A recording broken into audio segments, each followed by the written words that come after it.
It is the 45th year of the Ever Dawn era.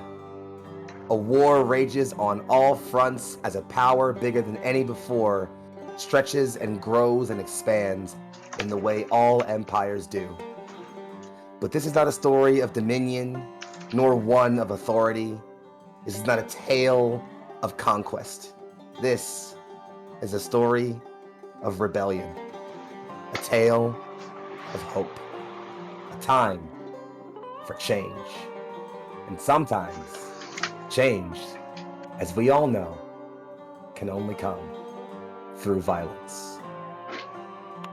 Good morning, afternoon, or evening, depending on time zone. Ladies, gentlemen, and all those in between and beyond that binary of the internet, welcome back to Neon Lights Roleplay. More specifically, welcome to the brand spanking new inaugural episode of Under Twilight Skies, our Armor Aster story.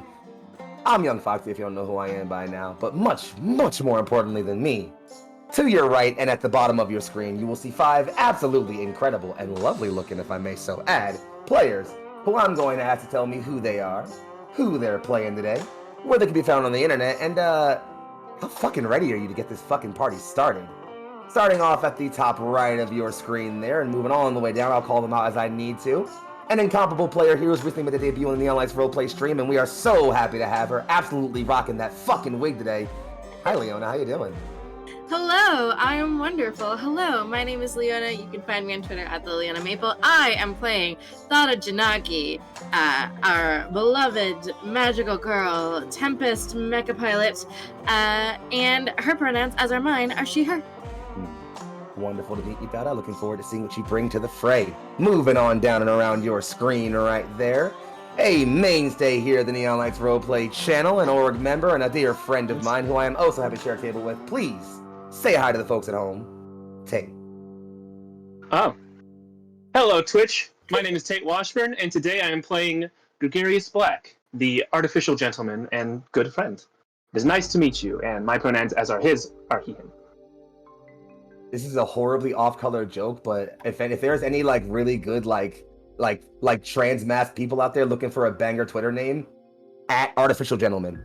Mwah. You're welcome. There it is. Just saying. Mwah. There it is. Free game.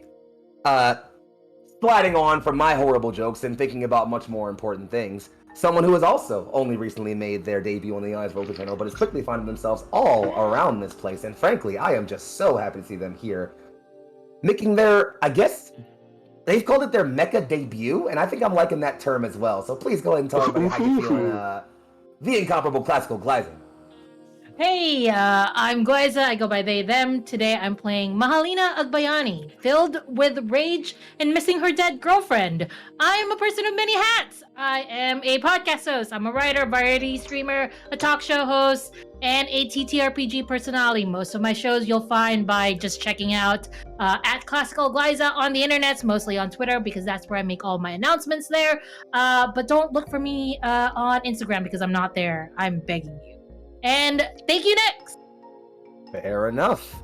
Instagram promotions will not be given. Continuing with the overlaid movements and moving down to, again, just one more mainstay here who, oh man, I have been gushing in private chats about how great of a role player this person is and how I am so glad that we're getting to see that talent explode here on this channel.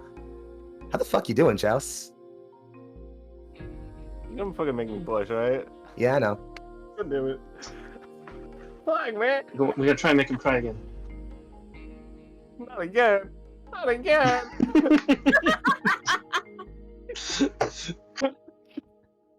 I have to specify again. We're gonna have a Mother bingo Lord. sheet for all future Neon Lights roleplay content, and making Chouse cry is gonna be one of the squares. The middle one. Oh, the middle one. Oh, That's rude. great. Making Chouse cry once is the middle one. Making Chouse cry twice is another square. Fair enough. Now say hi, Chouse. Hello, I am Chouse. I will be playing Catalyst. Our honey badger of the group would probably be the best way to describe it. Just what? Scary in the way that a baby zombie in Minecraft is scary. Just small, fast, you don't want to fuck with it. Just bad in general. And I am absolutely fucking ready for this. I'm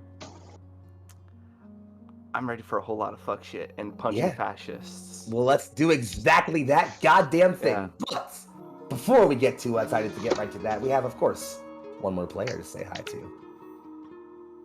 I don't even know what could be said about this person that is not stung from the halls of Val fucking Hala already, but if you somehow don't have the fortune of knowing this person, please allow me the absolute pleasure of introducing you all to Legendary Vermin. Hey, welcome to stream, everybody. It's Real Mommy Hours. I'm Legendary Vermin, and I'm going to be playing Subject Hyphea. Yeah, I'm super excited to be here. We're gonna punch some fascists. Subject Hyphea is the result of a terrible imperialist state, and is gonna make everyone sad. First, it's gonna be all of her friends' problem. Then it's gonna be the whole fucking empire's problem. We're gonna make it a lot of people's problems until the problem's solved. Actually, that's the game plan. And of course, as I've already said, who I am, folks. I'm Young Foxy. I'll be using the he/they pronouns as I always do, but much more than that, I'll be hosting this little shindig of ours for the next couple of hours. Before we head right in, I would like to offer a little bit of context for what is happening while we are here. Less than a few weeks ago, in the city of Akron, Ohio, Jayland Walker was assaulted by police and murdered in a chase. Over 90 rounds were fired at his person while he was retreating. More than 60 made contact. He was dead instantly, and there has been a wave of protest and calls for police reform, as there always is during these times. We here at Neon Lights Roleplay recognize that these things cause far too much harm to take in one dose, and thus we have decided to make it our goal to fight back. You will notice a link floating around in the chat constantly, as well as mentioned every single moment here where I can below stream. There's also a panel right down below us. You can click on the image right there. That is to our donation page. It will take you right to our tip page. Even though it is our tip page, understand that every single donation collected for today's stream goes right to the family of Jayland Walker. And directly to his fund, which closes tomorrow. We're going to try to get as big of a fund as we can tomorrow. Our goal for today is $500. That's our overall stream goal, as will be the goal for the entirety of this campaign. If we hit that goal, then I have some fun things planned. So just, I'll remind you guys again as we check in. So be ready to hear me say that frequently. But just please, if any of you have the means, give anything you can for the sake of this family and for this fight, because everyone has to give whatever they can and whatever they can. And even if you are not able to give, we thank you so much for being there, for sharing, for caring, for fighting, and for loving, more importantly than anything else. That said, let's get this party on the fucking road, shall we? Let's fucking go! Sorry. Couldn't have said it better myself. It is the 8th of 2 moons. The past few days of travel have been quiet, mostly. A few days of running ghosts to avoid detection by the warp stones and other scry towers outside of where you were headed, but outside of having to have the power off and not being able to take a warm shower a couple days here or there, it's mostly been uneventful. You wager you'll take that over, being shot at. Strange, though. The SSA have not been quiet. Patrols have been increasing steadily, and although you've managed to avoid contact the entire time you've made your way here, it's been a steadily increasing effort. It's almost as if something's got the spheres spooked. And I'm thinking, maybe we ought to become that something. So reads the log of one Captain Lore Ferris, commander of the Truth in Darkness, a massive airship comprised of a primarily large magical gas-filled blimp that makes up most of the superstructure, but winds down to a almost crescent curved bow of metal and wood that slopes along the side. And while it's an incredibly beautiful craft, clearly designed for much more elegant work than warfare, it's a bit hard to notice that amongst, well, all the warfare going on. You see, your target was a very large tower, a massive building of black and iron stone, stretching high up above the small town nearby it. A scry tower. With it, the SSA's peacekeepers keep tabs on people all around this place, all across the Isles, magically surveying them and keeping tabs on every single move an individual makes. While they're active, at least. They're hard to keep charged. You're deployed in shock and awe. Not very long after you had time to prep your things. Your last battle was not long ago, so you couldn't exactly get everything fully prepped, but the crew made absolutely sure that especially your 5 equipment was ready to go and polished off for combat effectively. We pan our way across a massive sweeping battlefield. Long trench lines holding over a massive area quickly dug in and pressed in by earthbending magic of some kind. Soldiers file in like small ants as the high camera sweeps over, lances of bright blue and green and red firing off as magical projectiles fire from rifles and sidearms and machine weapons of all kinds. Large humanoid constructs the size of small buildings lumber across the lines, using small booster-like engines to skate forward across the ground and deliver punishing bursts of fire into enemy trench lines, bursting through key positions and smashing in. We find ourselves panning across this battle, watching as individuals fight and die and bleed. On one side, you see crisp, clean, blue armored, what look like almost knights. They have high shields and rifles tucked in with stocks anchored against the shoulder as they form long lines and slowly advance. Purple cloaks billowing in the wind as their T-crested helms glow with a slight yellow light. These are the mecca of the SSA, Crusader units. Standard issue, but nothing too special. Across from them, you see a menagerie of units. Small, spindle-like units with long arms and strange crescent hats. Bulky, hulking suits that lumber slowly forward before using their boosters to burst into quick bursts of motion with huge cannons in their arms. Construction mechs, utility vehicles repurposed with guns strapped on them. This is not an organized war. This is the people's rise against the problem. And sometimes that problem has to be fixed violently. So tell me, as we pan across the battlefield, I want to know, each of you, where are you in this battlefield as this mission to bring down this scry tower comes in? You all were given very simplistic orders. Deploy, engage, break through the line, and ensure the tower's destruction. Minimal casualties would be nice, but, well, it's war. That said, we are going to start with... Oh, what a wonderful thing.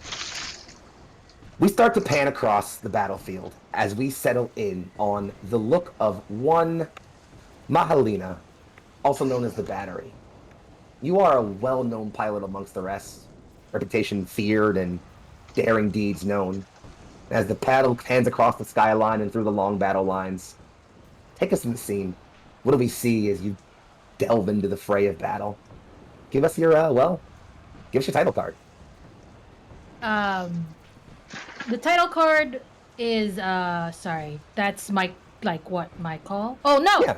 I know, you explained that to me. I know exactly what it was. You got it! I'm gonna do it. Listen, I'm gonna do it. Mahalina, the moment we launched, Mahalina went right into the fray. The mech, the Phoenix that she's using looks exactly like the SSA's with a lot of things changed. The mech looks sort of like rusty, almost bloody in color, and the robe flowing behind her is ripped apart. Currently, though, the Phoenix is under a lot of pileup. The SSA have piled up right on top of her, and a lot of the Alba would be worried if they didn't know who Mahalina was. And in about 5 to 10 seconds, a big ray of light just bursts out from these pileup of SSAs. As Mahalina launches her giant laser chest laser gun or whatever, and it flows right out and destroys a lot of things. And Mahalina stands up, the Phoenix stands up, and says, "Let's get to that tower, shall we?" And then the camera pauses, freezes, a name card slides across, sort of like a name and a subtitle. What does it say? It says, "The battery, bring on some help." Hell yeah. And as the camera unfreezes, wisps of smoke curling off of your mech, the battery boosts up, powering up your mech more as magical force begins to gather and swell all around you. There are SSA mechs still flying out and still recovering. Some of them are flight capable, and so they're kind of recovering in midair and rolling. Others are just smashed into the ground, some even landing into their comrades. And as you can hear comms begin to scatter, and what the hell was that? Did anybody see that? And then so you can hear someone a bit more experienced just, yeah, I saw it. Fall in on that. Offer support. And the camera begins to pan around. We come next. Oh, it's almost the dice now. We come across The dice now. deep in the middle of SSA lines as something not natural stalks across the battlefield, ripping, tearing, and destroying as we see the work of one Project Hyphea. Take us there. The standard, like, Centurion mechs are surrounding a tall, lean, scratched and dented, and honestly, no pilot in their right mind would get into something that has that many breaks in its armor. In one hand, it holds some kind of rotary launcher, maybe a grenade system, and the end of its right arm trails into a series of razor-thin, glowing, pulsating whips. Oh. The enemy mechs surround this unit that has in its shoulder scratched the words "Merciful Sister." And after a moment of silence, as just like tension hangs in the air, there's an explosion of movement. The grenade launcher fires, and it catches a nearby unit in the chest. Other units move around it, but a spreading web of something, fungal, anchors them in place. Units start to approach from behind, and that long tendril-like hand lashes, almost without looking, across them. We get a cut inside of the cockpit, and this bright pink web of something creeps inside of the cockpit, and as it sits there, it blooms. From the pilot's perspective, we see a sudden eruption of red spines as their blood crystallizes in their legs. Those mechs go down. Yes. An almost silent thunk as a group of them just on freaking joints just fall over. An awkward, eerie silence even amidst this haze of battle. As even in the quiet, the camera freezes. A name and title slide by. What do they say? It says Subject Hyphea. Immediately, subject is cleft in two. It says Hyphea, pilot of the Merciful Sister. Yes! Here for that shit! Merciful Sister, checking in. I've cleared a path for you. Gliding right along. Almost as the camera comes from the height of the Merciful Sister's head, down, lower, towards more of the ground level, you see soldiers running forward, piloting, and are running forward with shields high and rifles tucked into the crooks of their shields as they use them for anchor support and fire off rounds and blasts, while others draw swords lit with magical energy and begin to clash with others. It's a pure battle scene. A blur hazes across the back of it, kicking up dust and storms and everything. The pilots and the soldiers on the ground all have to stop fighting as a massive enemy Aster comes stomping down. The camera pans up, looking at this huge enemy SSA figure coming down on them. And then it begins twitching and stuttering and throwing its weapons around like it's trying to grab at something, maybe? And the camera pans around, looking at one who goes only by the name of Catalyst. Take us there.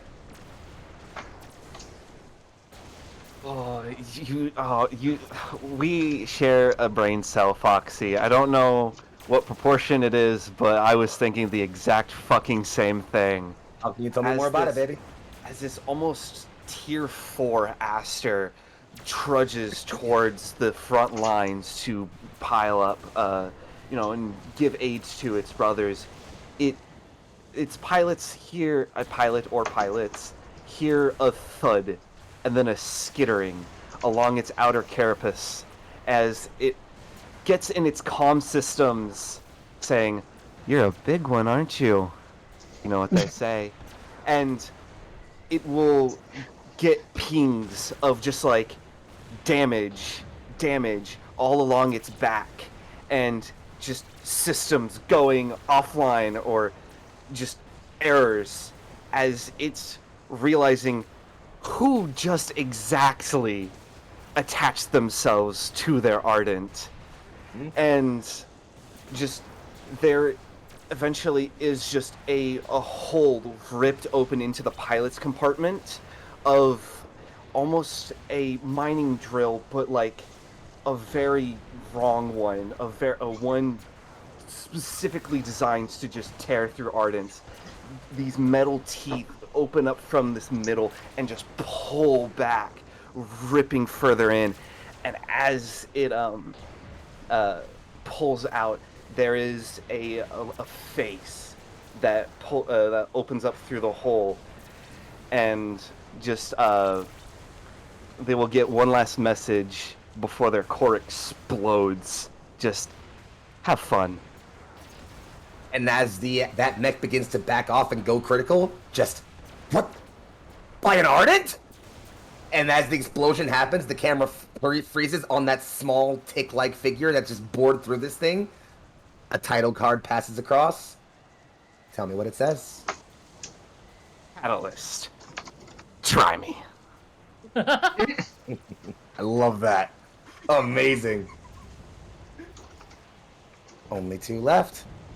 The camera next cuts, as if it just perfectly wanted to mirror what it just did to transition to Catalyst, upwards.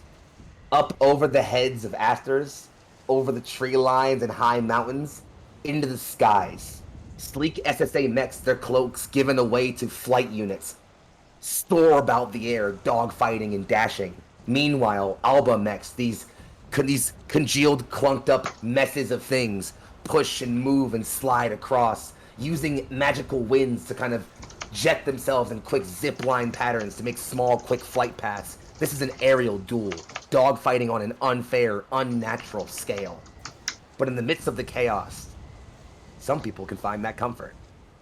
Let's focus in on What's Stuff's person now, as we turn to Dada. Soaring through the skies and engaging in aerial duel. What's it look like? You see a purple mech swooping and soaring, almost ziplining off of various threads of magical energy. This purple mech wears almost like a skirt, like a dress. It's incredibly effeminate looking. She's wielding a massive magical blade and a shield, and you just see her slash deep through an enemy mech. She does not take mercy on them. The camera behind the boosters of an SSA flight mech, as it literally gets cleaved in twain, cuts in half to reveal this beautiful purple mech, sword in hand, shield in the other. The camera freezes, the title card crosses. Tell me what it says. Thada Janaki, the moon and the stars. Unfreezes, More pilots begin trying to dogfight around, blast coming as Tata zips and dodges and dives back into another attack run. You can see other other Alba mechs literally aligning themselves on magical trails that kind of line up with your trajectory and falling into attack with you, moving into almost like a dogfighting spearhead pattern as you all dive into the aerial combat. That said, we have only one place left to go. Not quite on the front lines almost, but I wager some distance away from it. Not far, certainly. Yeah, but a bit I think it's from there. Yeah, I think it's from behind like the actual front line, and I like the idea that we get basically a shot of everyone else where they're sitting. There is some unit that is nearby them that out of nowhere this just lance of light. The first one like full of lightning, and then the next this like burning holy light, and then just like a pure blue light, and one is even like a bit of boulder that seems to just be picked up and carried along with it in front of each person is suddenly struck. And this thin black mech, almost like just a frame of a mech that is animated, rapidly shifting colors with every shot between these multiple elements, just casually walks past Mahalina's position. Is like, we have an opening, we need to go. And I think it's like mid-step as just continuously firing various beams, just let go at the right, pulls a handgun, and without even looking to the right of them, just immediately shoots 3 other mechs that are coming at him in that way. Like, we have an objective, we must achieve it. Camera follows those 3 mechs as they flump over, spinning around. We follow just the smoking barrel of that pistol, zooming out to see the large mech around it. It freezes. A title card passes the screen. What does it say? At first, it's this long title, variable pilot system, prototype 2, unit 23. And then all of those sort of disassemble, like the pieces of those letters, and reforms. It says gregarious black, accurate, beyond all reason. Perfection. So the camera zooms away from Mahalina's mech and Gregarious' mech as we see the battle pan around. From not too far away, the Midnight Sister, or did I get that right? Nope. Merciful.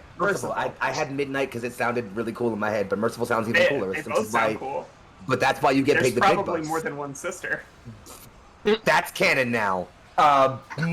Moving forward from that, as I take notes on that for later. The Merciful Sister, again, in that almost unnatural way, strides alongside of the other 2. Catalyst's tick-like ardent skitters along, gathering up, and from from that spear formation, diving down from the top. The Tempest mech just kind of dives around as Tada is circling around the rest. You are all clearly gathered here at this middle point of the battlefield. The enemy first frontline trenches are probably about 30 feet behind you. Y'all are firmly in the fucking thick of it. But again, that was the objective. Punch through, make sure that tower goes down. It's been going pretty good so far. Y'all hit them hard and fast. They have not been able to gather up most of their astropilots. You can tell they're definitely there. You can, as you look, you can see again a frontline set of trenches, buildings that are not too far from down your horizon line, where it's probably their forward base and where they're keeping their front lines are, and likely with some of the reserve asters stored from from the front line. You can see small figures still scrambling to get into their asters and get ready to start piloting. Y'all hit them by surprise, and y'all have gathered up together here and all as one. There's definitely a clear path towards the tower. You can definitely see there are several trench lines through that. You've all done this enough time to know those are going to be defended. I'm going to put the scene on you guys. Mahalina's going to go straight for it. With trenches or not, they're going to just... I'm just going to go fly. Not fly, but like really just run towards the tower. All right. Yeah, you're all watching as Mahalina immediately just takes off flying.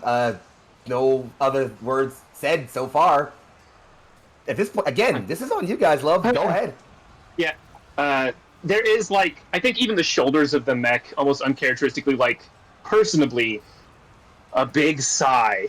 I think you get to see inside Gregarious' mech for a second, and see that it's not really a person as much as it's like a person made of bandages, and each bandage over a different button, and yet the mech moves very humanly. Big shoulder, and then immediately down to a sniper position to try and cover for her and help her with whatever she's doing from this range, while trying to also stay, within range of friends. All right, then. It sounds to me like, if I'm going to look at basic moves here, I think it sounds like Mahalina is trying to weather the storm as she's trying to push through while flying. And it sounds like Gregarious is trying to help or hinder in this instance, and probably help, obviously, in this case. Yeah. So, you are just going to... Hinder. So, here, we're going to start with help or hinder. We'll start with that first, and then we're going to cut the rest of you doing right after we get this. So, just to let you guys know what the roll is. Don't tell me what the results are yet, but just know what the rolls are. Yeah. Mahalina, you are either rolling Defy if you're dodging, toughing it out, or strong-arming your way through. Know if you're making it through quick-wittedly. Or Sense if you're using quiet cues, signs of danger, or bad vibes. That's for you. You're rolling with that stat. Gregory, Gregerson. I'm gonna keep changing names for you. Greg. It's fun. I'm gonna find new names every episode. Gregarious will love every nickname you use forever. There it is. I'm gonna find a new nickname every time I address you. All right, Gregerson. So you are going to roll. You are adding. Follow us on this. +1 if you have spent meaningful time together before this sortie. +1 if they have helped or hindered you previously before this sortie. +1 if they are part of one of your hooks. I think we could say at least +1 as spent time during a downtime. Y'all know what y'all are rolling? Roll and hold it. While they're doing that, the rest of y'all are watching one of your friends cover while another one takes off flying. Reactions?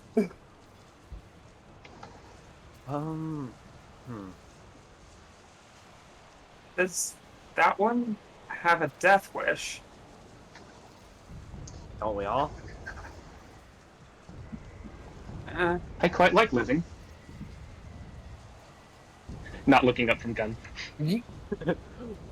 No time for thinking. Thought I will dive directly into the fray and do whatever she needs to do to support. All right. In that case, I would like you to also roll Weather the Storm, please, real quickly. Alrighty. I would love to offer some fire support by using the grenade launcher to entangle any flyers that are coming across. Definitely. And there's absolutely a few who are swooping in who you can absolutely use to start engaging and cover for Mahalina, who's more kind of again, Mahalina, your mech isn't so much a full flyer, but so much more of the standard other after the others have. And so you're more kind of relying on your your boosters to kind of skate forward. You can see on your kind of comms behind you, on your radar in your sensor suite, there is a friendly target airborne, not too far behind you, making slow loops and zipping around as it's moving behind you. You know for a fact it's definitely Dada. And you can also detect the other targets that are nearby you are being knocked away. Otherwise, you're all moving forward and blasting. I want to check on very quickly. What's Kat doing right now? Kat is probably just holding on to Merciful Sister, kind of just using those little magnets at the tip of their Ardent's fingertips to kind of just ride along and stuff. And they will pose a question to Hyphina. Sister, how big are your grenades? I have an idea. This is not a character. What? Did we ever agree on the scale for the mech? Because I'm thinking that the actual projectile is probably a meter to a meter and a half. Sounds good to me. Okay. I think there's a caveat there. It's the shell is roughly a meter wide, but don't stand on it when it impacts. You have less protection than everyone else, and it will strangle you. Yes. The idea is to hop off at its highest point. And they will begin clambering, or more of skittering across and sit into the barrel of the grenade launcher. Oh, and dear. Next time that Merciful Sister fires a grenade, they're going to kind of hop off before it hits and just deploy that way. All right. Well, I would say you are absolutely also trying to weather the storm. So, could you give me a roll of probably, I'm going to say probably plus +5 for you? Okay. And then let's go ahead and start telling me what those rolls are. So, as a reminder of what we're seeing right now, we have Mahalina in her mech blasting forward, with Tada in the air, sort of flying behind to charge forward towards the spire. Cover fire is being provided by Gregory from sniper range, and the Merciful Sister with his grenade launcher. However, there's a brief pause in that as Catalyst's Ardent is getting inside of the grenade launcher to be fired from it. I got that all right? Yeah. Sounds correct. Tell me what the rolls are, friends. We'll start with. It doesn't matter. Tell me. Let's start the help rolls, right? Yeah, probably. Because we give advantage if we succeed. Yes. So if something went wrong. So let's start with the help rolls first. What do we got? I got 7. I also got a 7. All right. So I'm gonna say both Mahalina and Tada, you guys can take advantage on your rolls for Weather the Storm. So if you already rolled, just roll one more d6 and then add your highest and then take your highest too. However, 7 and 9 says on 7 and 9 you do help them, but you become entangled in the consequences of their actions and possibly cause them. So let's see what happens here. We have a 7 and I rolled 2 6s. Plus my 1. It is a 13. Okay. You need help at all. Damn. Not in the slightest, but that's enough. Awesome. So what I'm going to I rolled please. with no because I wanted to do something different. So as I'm rushing forward and there are missiles coming towards me, but before they hit, Mahalina disappears. The Phoenix just disappears. I'm using Chameleon Cloak. Oh yeah. And I just go forward until I reach.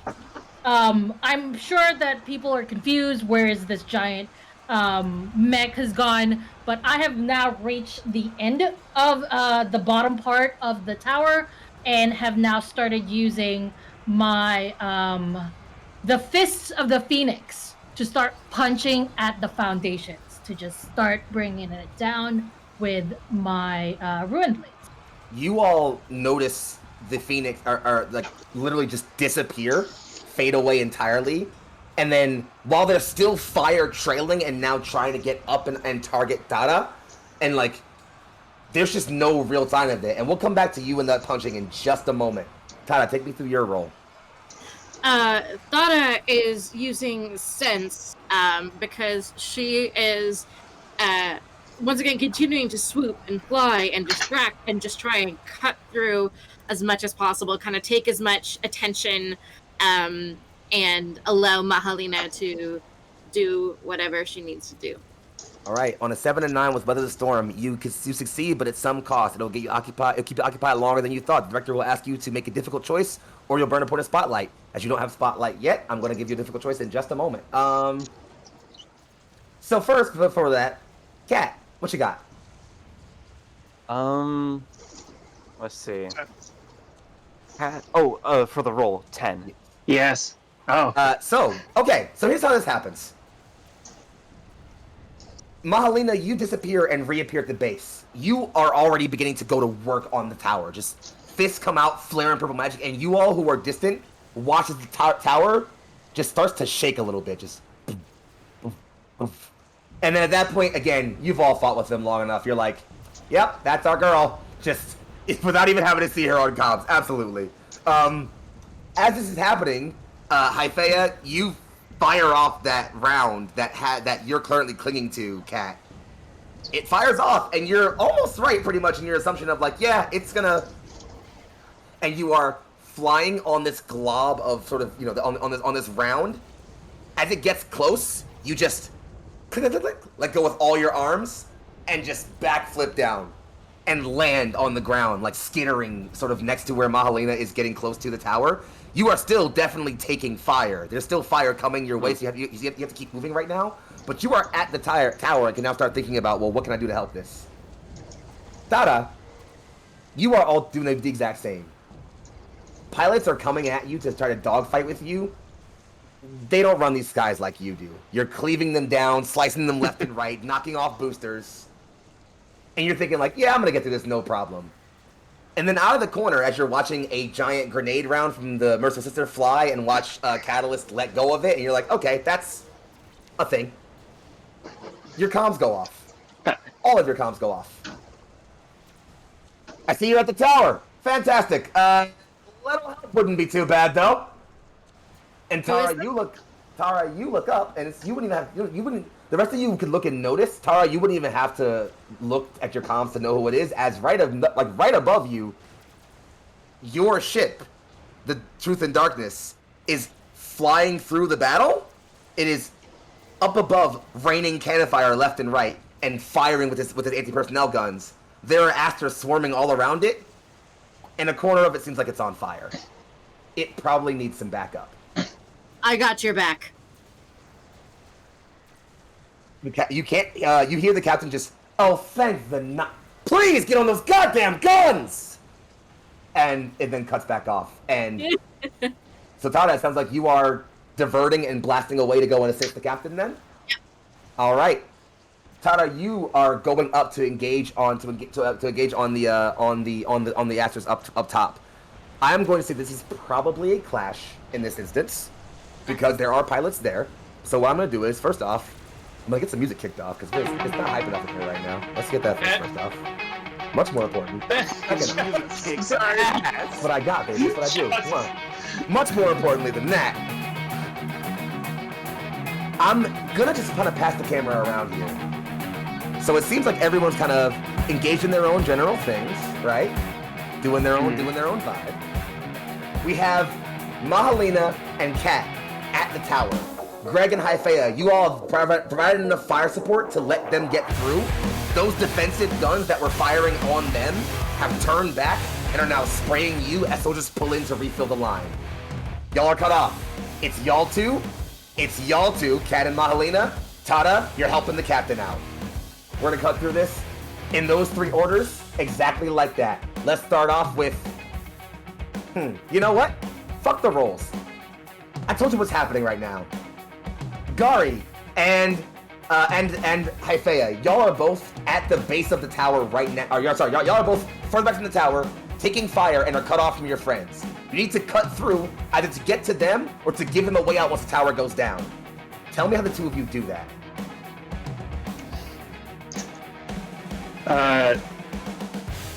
I think Gregarious would just look to Haifea and, shall I punch a hole?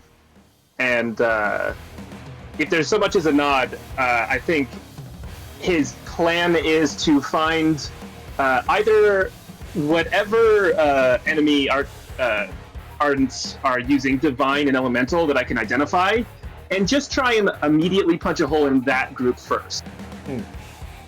If you don't mind, I'm gonna do a little bit of flavor here of one of my favorite things to random. Gari, if you don't mind, what this looks like is like you have your rifle ready. And we get a zoom in through the scope of the rifle into the cockpit. As Gari, you lock your face into a sort of like panel that sets into where your your head would be normally. Yeah. Colors and images begin to light up on your screen. The enemies in front of you begin to light up in color. Yellow, yellow, yellow, red, red, red, blue, blue, blue. And then it's narrowed down to just the approaches you want. And then all those approach marks become targets. You let off one trigger pull, for what feels like one for you, but for everyone else watching nearby, it's almost like if that sniper rifle was like a machine gun, just and all of those next all those next just I think I add to this. Give me some shit. I think what Haifea does in this situation is the like tendril whips trace a circle around the area that Gregarious is standing on, and draw like the edges start to weave a sigil underneath him. So that mold that we see starts to run magic, and we get our first shot inside the cockpit, where a masked figure is sitting on what is probably a pilot's chair under normal circumstances, but she is covered in black, like ropey mold. And there's a crack that runs across the mask as she channels her magic to empower those shots, and also like make each of them burst on impact with a cloud of spores. Yeah, a fog of dust and mold begins to gather up and roll across these lines as Asters, who think like, oh, it's dust, we're inside of Asters, we're probably fine, charge through it, and as they come out, you can see them just falling over, some of them even falling to pieces. Pilots dying and choking and cloying on, they don't even know what. You two look as well, a path begins to open up. Through it you can see the two of your friends. Tell them they're free. Whatever you're gonna do it quickly. The camera slides straight forward. We're on Mahalina and Kat.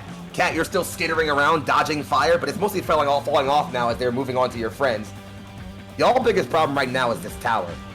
The hell, Zoo, are you doing?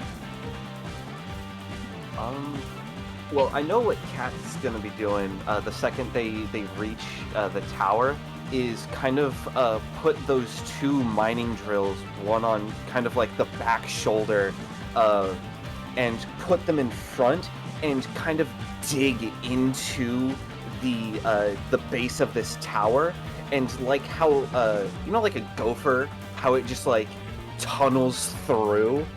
Kind of do that, but in like a formation around the base of this tower, so that each punch from those phoenix fists just create even more and more cracks.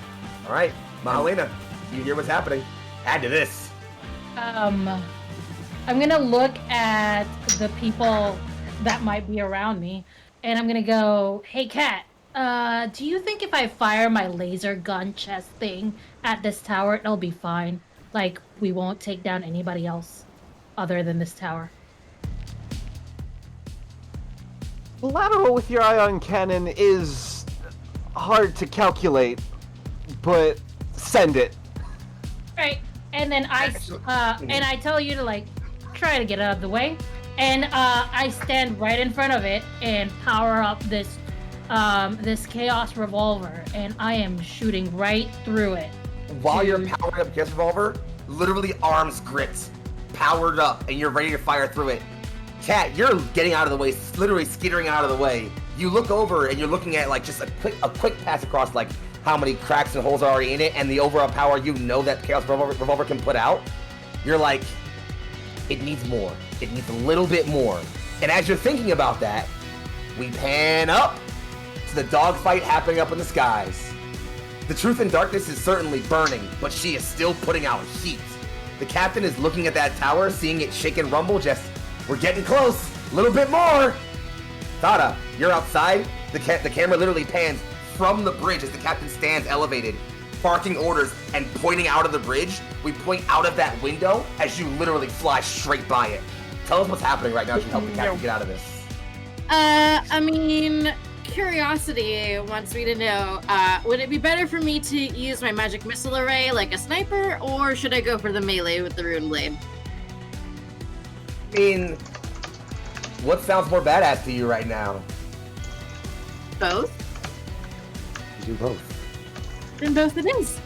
As Thada is flying up, before she can even get close to the ship, she lets off her magic missile array, which is a sniper-style set of missiles to fire, try and clear the path in front of her as she swoops through, once again with her ruin blade, just swinging and flashing, bringing a shield in front of her as needed, and just doing her best to take care of her ship and her captain. Missiles come and fly in. You can see literally they impact, create a huge cloud. A shield swipe clears all the dust away. Tada's still perfectly fine. Missiles flare out. She flares up, fires forward with her sword, slices straight through an enemy mech. It sits there glitching and sputtering. As that one falls in half, all the mechs behind it that were being targeted by the missiles explode in magical energy. The way looks perfectly clear, and as Tada, you bring that shield up and again swipe away the air, you can hear a textbook humming building up just behind you, and you absolutely know what the hell that sound is. It's the ship's main weapon charging. Tada taps on her comms. Give him hell, Captain. I'd be obliged.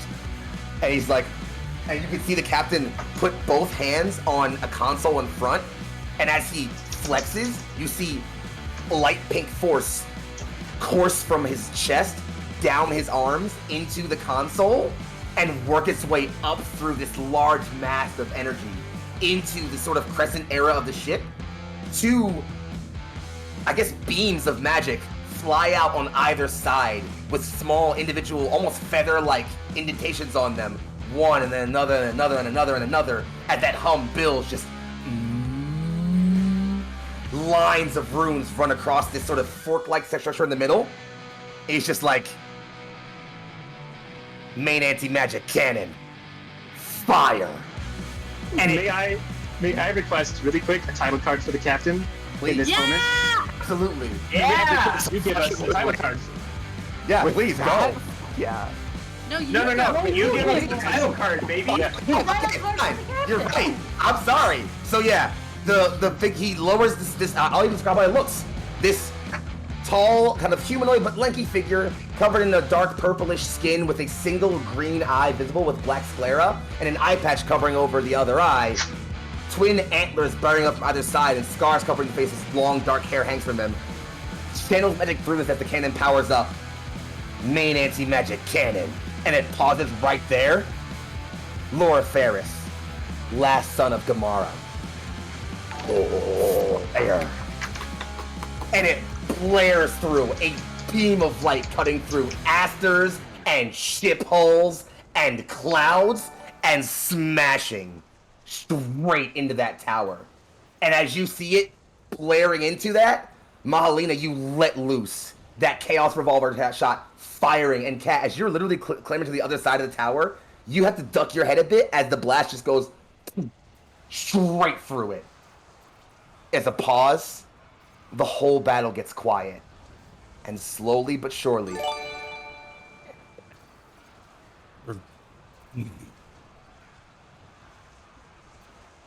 it collapses. Magic at the top, and its crystal, this bright blue crystal at the top flickering with magic, slowly dying out, and then going quiet. Well, folks, mission accomplished. Something like that. Heads up. Incoming. You hear some... Filtration. Captain says, and step on it. It's them again. And you all watch as the moment after he says that, there are a group of friendly asters who are moving up with you. One of them is like, come on, we're moving to a track. And as they start to say that, they skid to a stop. A bright red lance of magic slices straight through their cockpit, leaving a burning hole. They fall over without a word. What the? And as more of them go, 3 more lances come out and pierce 2 more friendly asters. They fall over dead. You all start watching as, again, it looks like all across this small little pocket you have punched in, the few asters who are friendly who you have with you are all starting to lose ground. As up above you, or I guess in front of you, Tada, you in fact, no, sorry, more cinematic than that. Tada, you are watching the captain. You have to literally bring your shield up and deflect with force a crystalline lance of bright red force that literally almost makes you spin for a brief second. As in front of you, you see this figure. It's an aster, clearly. Angular and long and covered in black and lined with purple. It has 2 protrusions coming out of either side, curled forward, that, even though they are clearly metal, arc up and down with crimson red feathers of magical energy down them as these wings flutter and glow. At the end of them, 2 bright red pools of magical energy. This figure, a completely black, featureless head, looks at you, fluttering, tilts his head a bit, and then twitches its hand, red energy cackles down its clawed arm. You all have fought these things before. They've been slaughtering you all your past few missions.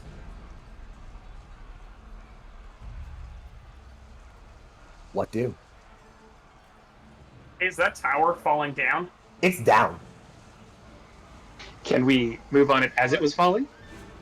You know what? You're right. Fuck it. You're right. I'm entirely wrong. It's falling. Excuse me. Can we quickly hop out and address Mr. Saito? Can we address that we've hit our goal? I'm sorry, what happened? What the fuck? Mr. Saito? Oh my god! Oh my good goddamn. Well, we hit our goal like an hour and 30 minutes into the thing, so thank you. That's a 500. I want to talk to that in a little bit because we're very close to a break. So I want to just briefly get us right back in, and I'm gonna address that in just a moment. Second. Thank you all so very much. We're gonna come right back to that, I promise. Right before that, creepy humanoid aster with metal wings. There's one in front of Tara and a few more that are hovering in front of the rest of you. The tower's coming down. What do?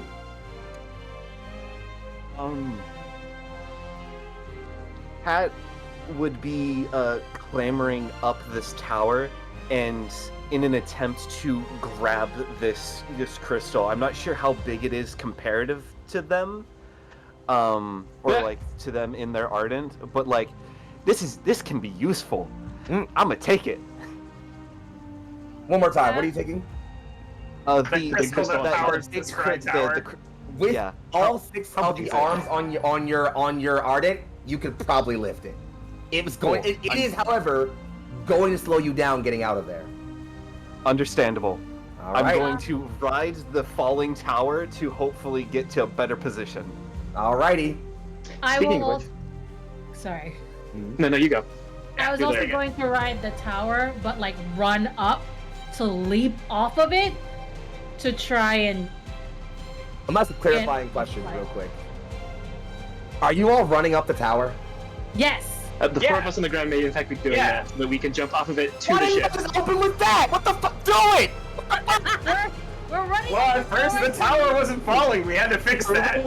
The tower was just leaning. Okay, any case. Yeah, so we see how Mahalina is literally Phoenix Fist dug in, you pull up and just start sprinting with your boosters, dashing up the side of the tower. Cat, you are skittering along, hoping to get to the top and grab onto this crystal as it's falling. Hell and... So, down on the ground, yeah. what happens is, seeing the two of them go up, oh, that's a terrible idea. The grenade launcher opens, like, the drum pops out, and the Merciful Sister punches out a few rounds onto the ground, picks up, or like grabs onto Gregarious and says, shoot that. Doesn't even think about it, just free hand pulls handgun, does not stop looking directly at the winged mechs, and just fires. It's like, you're aiming this, I'm just shooting. Yeah, and it is a rocket of force as the like 3 or 4 mold canisters just like suddenly are expanding, and they are launched on like a big Modi trail to land on the tower as it's going, running along. So we can then follow up alongside the other two. Honest question. Do you think both the Merciful Sister and or Gregory's I like saying Gregory because it's fun. Gregory's mech is strong enough to take this explosion unscathed? Or are you taking some damage from this? I think I have 3 wards, and that is what is shielding us from the explosion and or landing. If I have to also take injuries on top of that, it's fine. But I think you can be warded from it. I don't think that you care. The Merciful Sister cares that it's getting damaged. Fair enough. There's literally like several shards of armor and plating and maybe even some muscle servo all blown off as you are blasted forward. You are able to land on the tower just as Cat skirts, like, kind of like just skitters by you in a sort of like spiraling pattern, and Mahalina is on their way. Tara, you are spiraling down, making your way. As you are watching this tower, you can hear on comms, tell me you are all not... Sorry, Captain. Open the bay doors, Captain. Open the bay doors. And then just the side of the ship, as you know that the lower part of the Truth and Darkness is a hangar structure entirely and has both 2 side hangar doors and a forward-facing one, they open one of the side ones as they begin to just list along and just, your window's tight, don't miss it. When have we ever missed before? And this is where I'm going to do some real narrative fun here. How close is it for everybody? One at a time. We'll start with Tada. I think Tada's feeling a little bold, a little bit brave. I think she is going to try and take a couple of swipes at the scary dragon-looking kind of mech in front of her before she flies directly into that opening. So it's a little bit like, what are you doing? What are you doing? Oh, thank God. Okay, she's here. I love that. I want to come right back to that. This is happening simultaneously as the others are going, because thank you for giving me into my special event happening today. Thank you. Oh no! Day 1. How's the rest of y'all? Again, so the rest of y'all, how close is it? I like the flavor that for Gregarious it's as close as Hyphea wants it to be, because he is entirely following her lead and being like, you're getting me there, I'm providing cover. He was very literal with that, and I think if he possibly can and he feels stable enough, he might even take some shots at those mechs, not to actually hurt them as much as just a beam of light to get them to stop advancing for a second. Totally fine. I like that move as well. Not even watching where Hyphea is going, just following exactly the motion she makes. I think at some point you just hear over your comms that one, and there's like a gesture. You shoot it. It alters its trajectory, and the Merciful Sister grabs your mech, lashes out with those tendrils, grabs onto it, and like slingshots them forward as the mass and trajectory of this mech is altered. And they skid in, I think, probably first. You two just who are literally scattering and running to get out of the way as you two slide in. That leaves Mahalina and Kat. We come back to Tara. How close are you two? You two? With the run that Mahalina has, there's enough time for me to get into the ship. But with permission, as I asked in the chat, I am going to look at Kat and seeing that they might not be able to make it. So I use my giant hand to grab at Kat and just use I would definitely be like clambering towards you, just like, I ain't gonna fucking make this shit. Please help. And just grab at sort of like, here, let me grab at you as we both roll into the ship. Yeah. Similarly rolling into it. I have a feeling, like, as you're, like, grabbing at a Cat's Ardent, they kind of, like, shift around this crystal and are kind of, like, both holding it with, like, their top 2 arms and, like, their mining drills, kind of just hugging it close to their back, and then with their feet and other 2 hands are, like, latching onto you. So, I'm sorry, did we get everybody but Tara? Mahalina, you gave me an answer, right, as well? I thought I missed it. I'm sorry. So, with you all 4 just collapsing into the hangar, Tara, you are going as you also notice. So, 2 things are noticed. First, as that beam fires out, the one that makes that group move, that one that you fire at, Gregory, move, there's another behind it that literally just barely tilts his head and just right by it. Tada, you will have one in your way as you are going to engage to get through the hangar. So you think, okay, why go around when I can go through? So you try to start right at it, shield high, sword ready. You swing at it. This one, it's almost like you've been fighting aerially for a while. You know how to size up a pilot just from looking at the way their Aster moves. You can't get a read on this thing because their movements are perfect. Not a single flaw or error or glitch in their movements. almost like they're not human. And as you bring your sword down, that thought catches in your head as its hand comes up and catches your sword. Oh, that's bad. Oh, that's bad. And for a brief moment, you hear all of your comms go off. One of you is familiar. And then it takes your blade, and blade and all, shucks your ass to the side. You literally, with the force of it, cannot bring your boosters to right yourself in time as you slam into the other side wall of the hangar.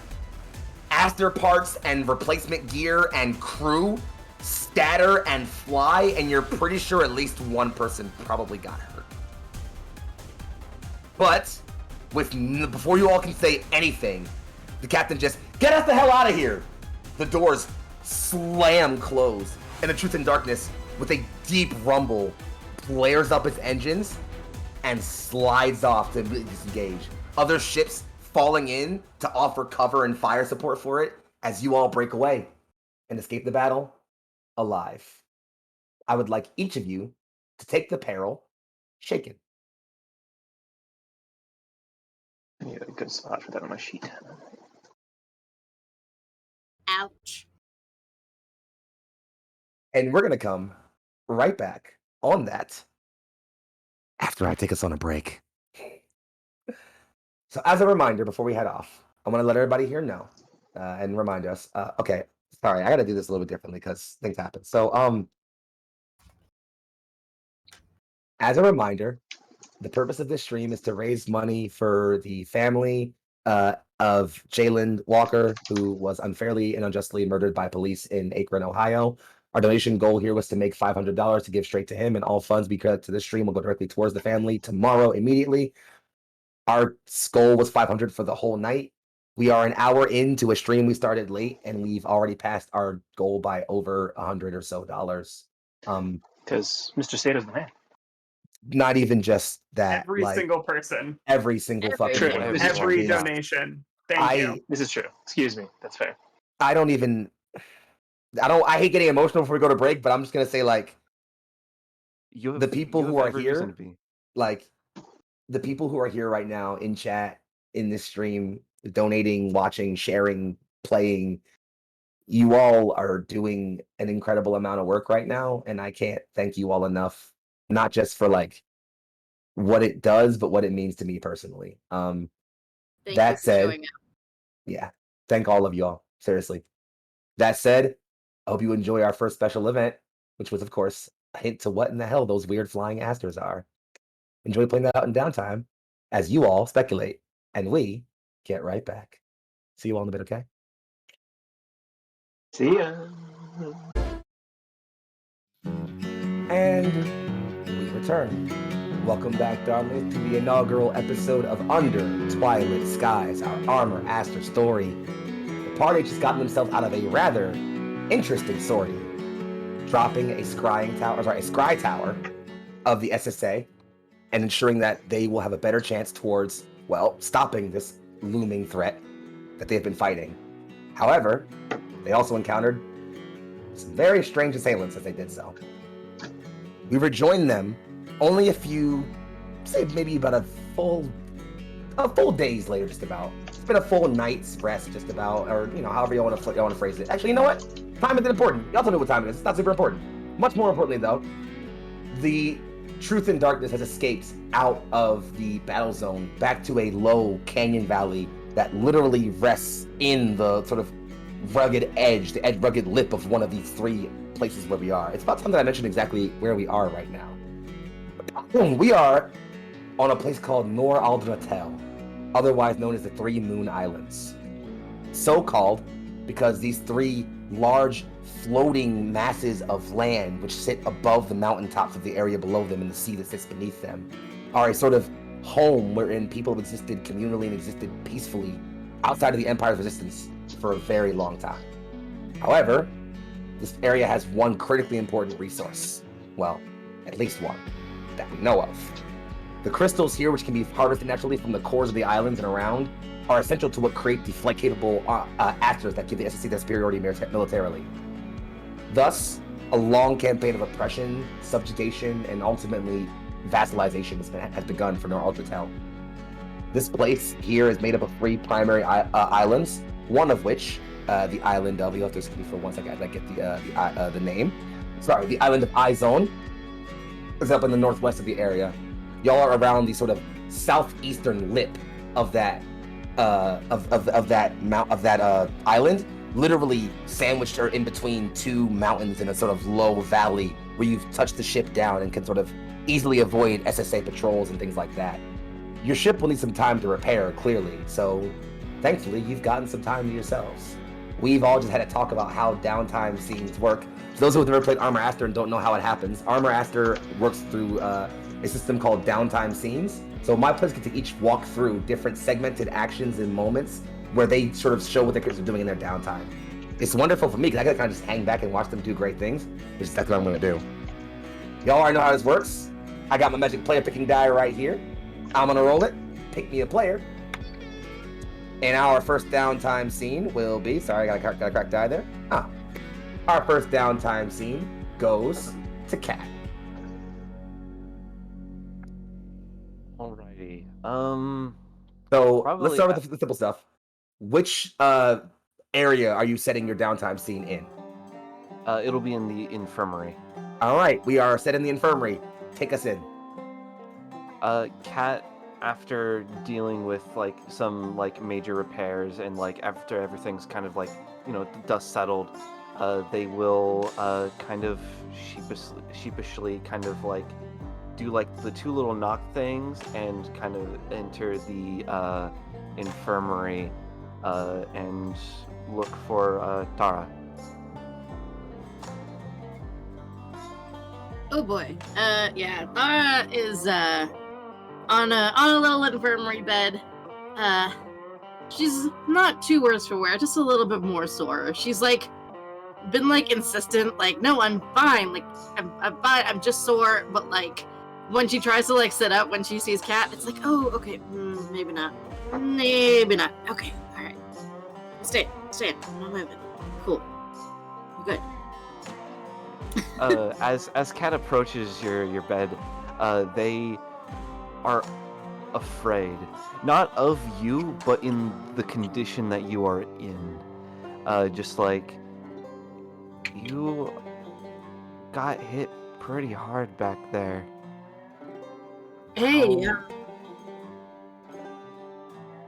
yeah, kind of wild. Just realized that a little bit too late that I kind of maybe made a bad call, but like, I'm good. Like, she like holds up like her arm. It's got a couple bandages on it. She's like, that's the worst of it, really. Like, I just need to chill out a little. I'll be all right.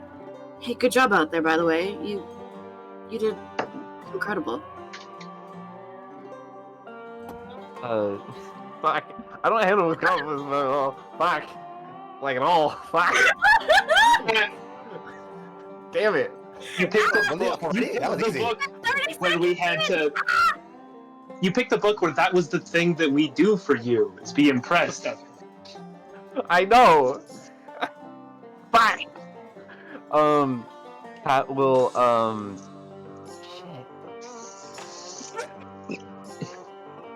Take your time with kind the of they'll tilt their head a little and almost calmly go, and you all call me reckless, and yet I walk out so fine. You must be more careful with yourself, dear. All right, point taken. Hey, maybe I'm learning this recklessness stuff from you. You know, I mean, I've been on this ship for a long time. Cat will take a kind of like pull up a chair beside you, and take a you know, sit down. They will go, well, what is your Arden's name? My answer is called Johnny. Johnny? Johnny. I'll type it in chat for you. Okay. It's a CH. Yeah, they will say, I repaired Chandi up, and have been working on something for a bit.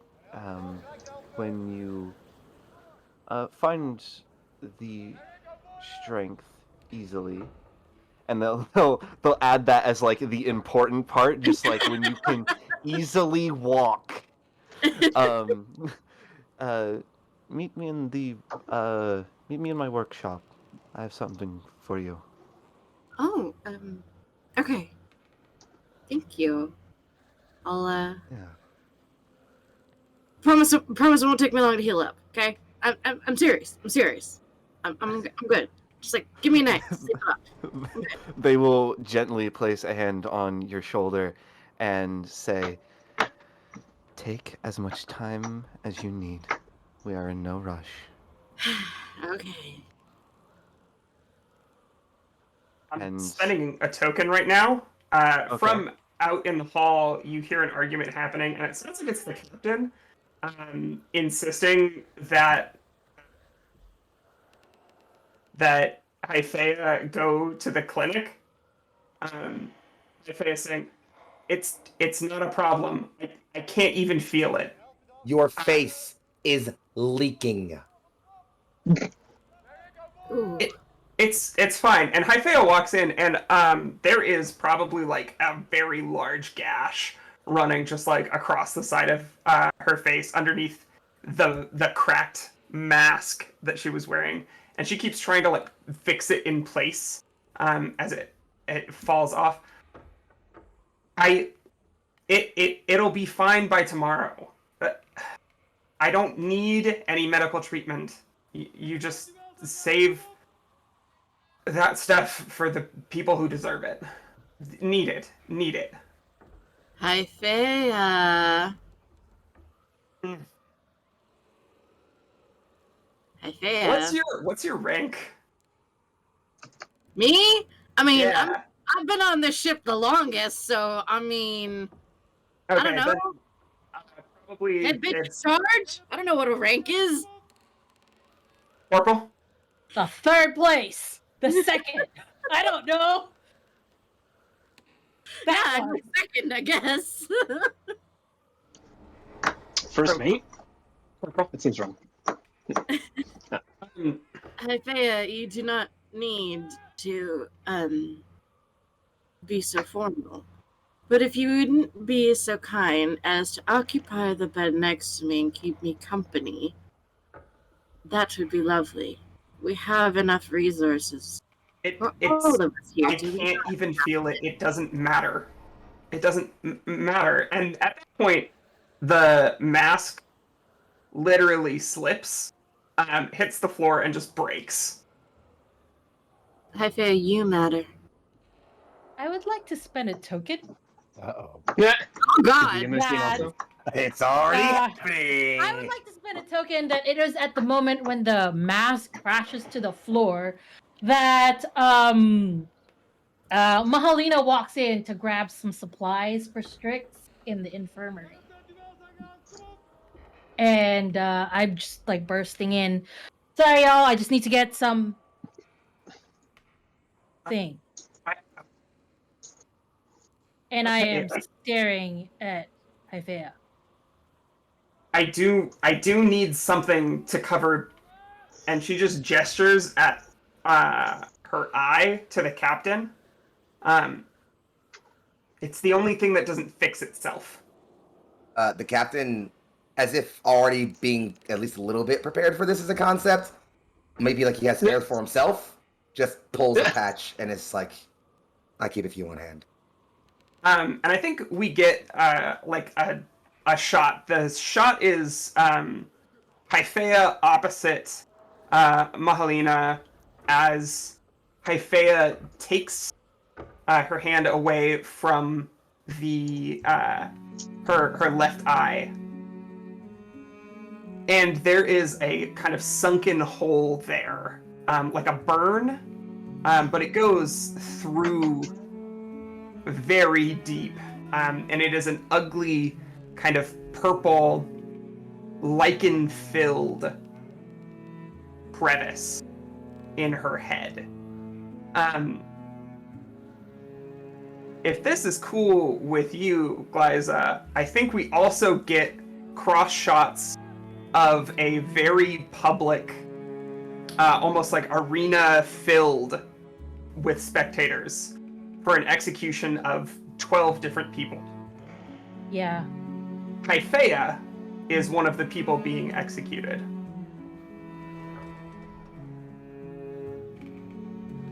She, back in the present, secures the eye patch. Mahalina raises her hand for like a second and then pulls it back. Hell? There's...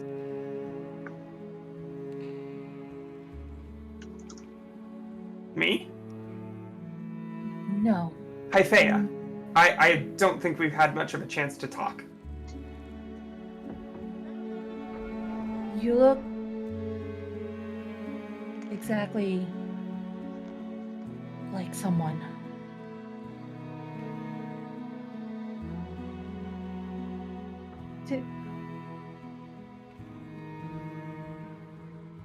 I'm sorry. No, it's fine. It's fine. Of course it can't be. Of course it's fine. It's totally fine. They told me there would be people who recognized me. You seem familiar.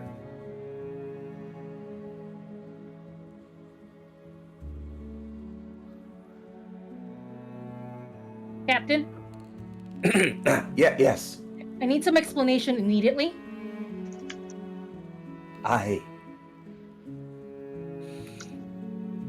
We take in all kinds around here.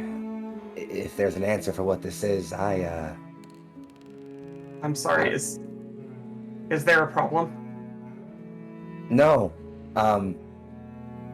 It's just something that maybe we should give you to a moment. Not right now.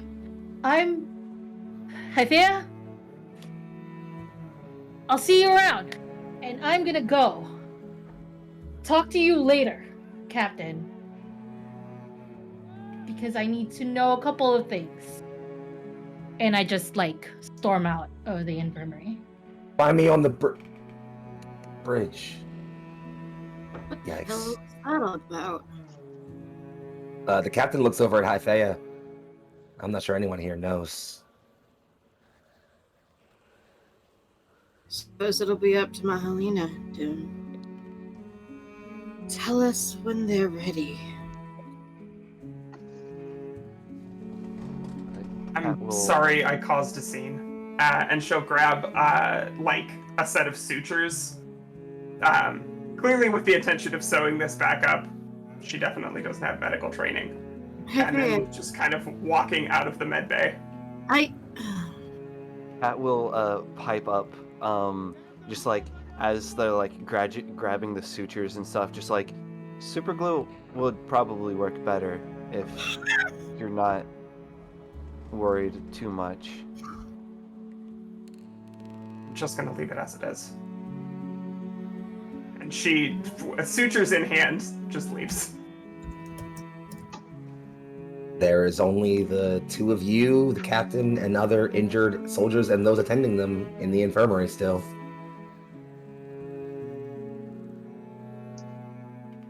Captain? Dada?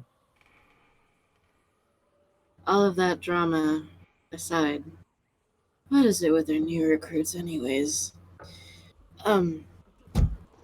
Sharp flying out there. You yourself. Got me out of a pickle there. I did, but I'm alright. It's the worst of it, see? Just caught me hard. Yeah. Hell of a throw. A lot of tensile force. Yeah. Weird. The entire Aster was just weird. Like a dragon. We've been seeing those black flyers for a few missions now. Lost too many soldiers to him. There's something new about him. Something really weird about them. It was We just know. too perfect.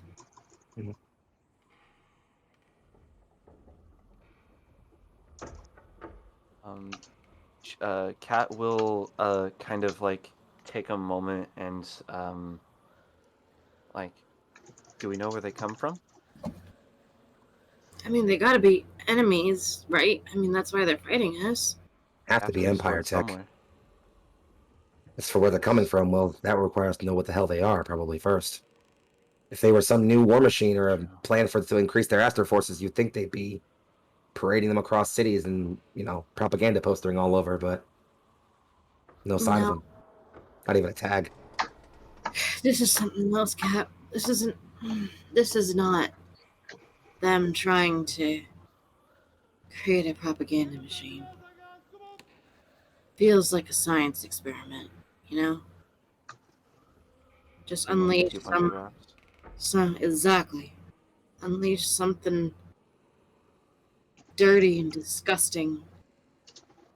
You're not sure how it's gonna work. You've only tested it in theory on paper. What better way to put it to use, these fucking imperial bastards, than, on the people they don't like. Gotta keep our guard up. And our heads clear. We'll see those things again next time we fight. Fortunately. I'll be more careful next time, I promise. Please, do. And I will spend a token to advance my clock with Captain Lore Ferris. Yeah, no, absolutely. Go ahead and advance that gravity clock with no question. Remind me, how many segments full is that now? That is just the first segment that we have gotten. Then you have 3 left. Oh, there's only 3 left? Yes, we are. I'm treating all clocks in this for this campaign as 4, most likely. I've been rather than 6. Oh, damn. Okay. You got 4 episodes. I'm gonna get that gravity moving, babies. Yeah. That's fair. Gravity speedrun, baby. Let's go. Gravity speedrun sounds like what someone says before they jump down a hill. It's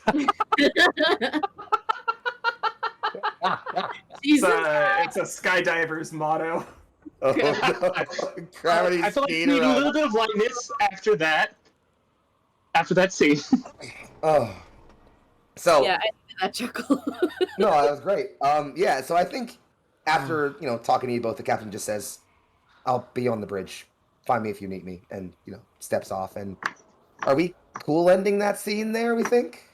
Yes, so long as I can send my other token to clear my peril of shaken. Not a problem at all.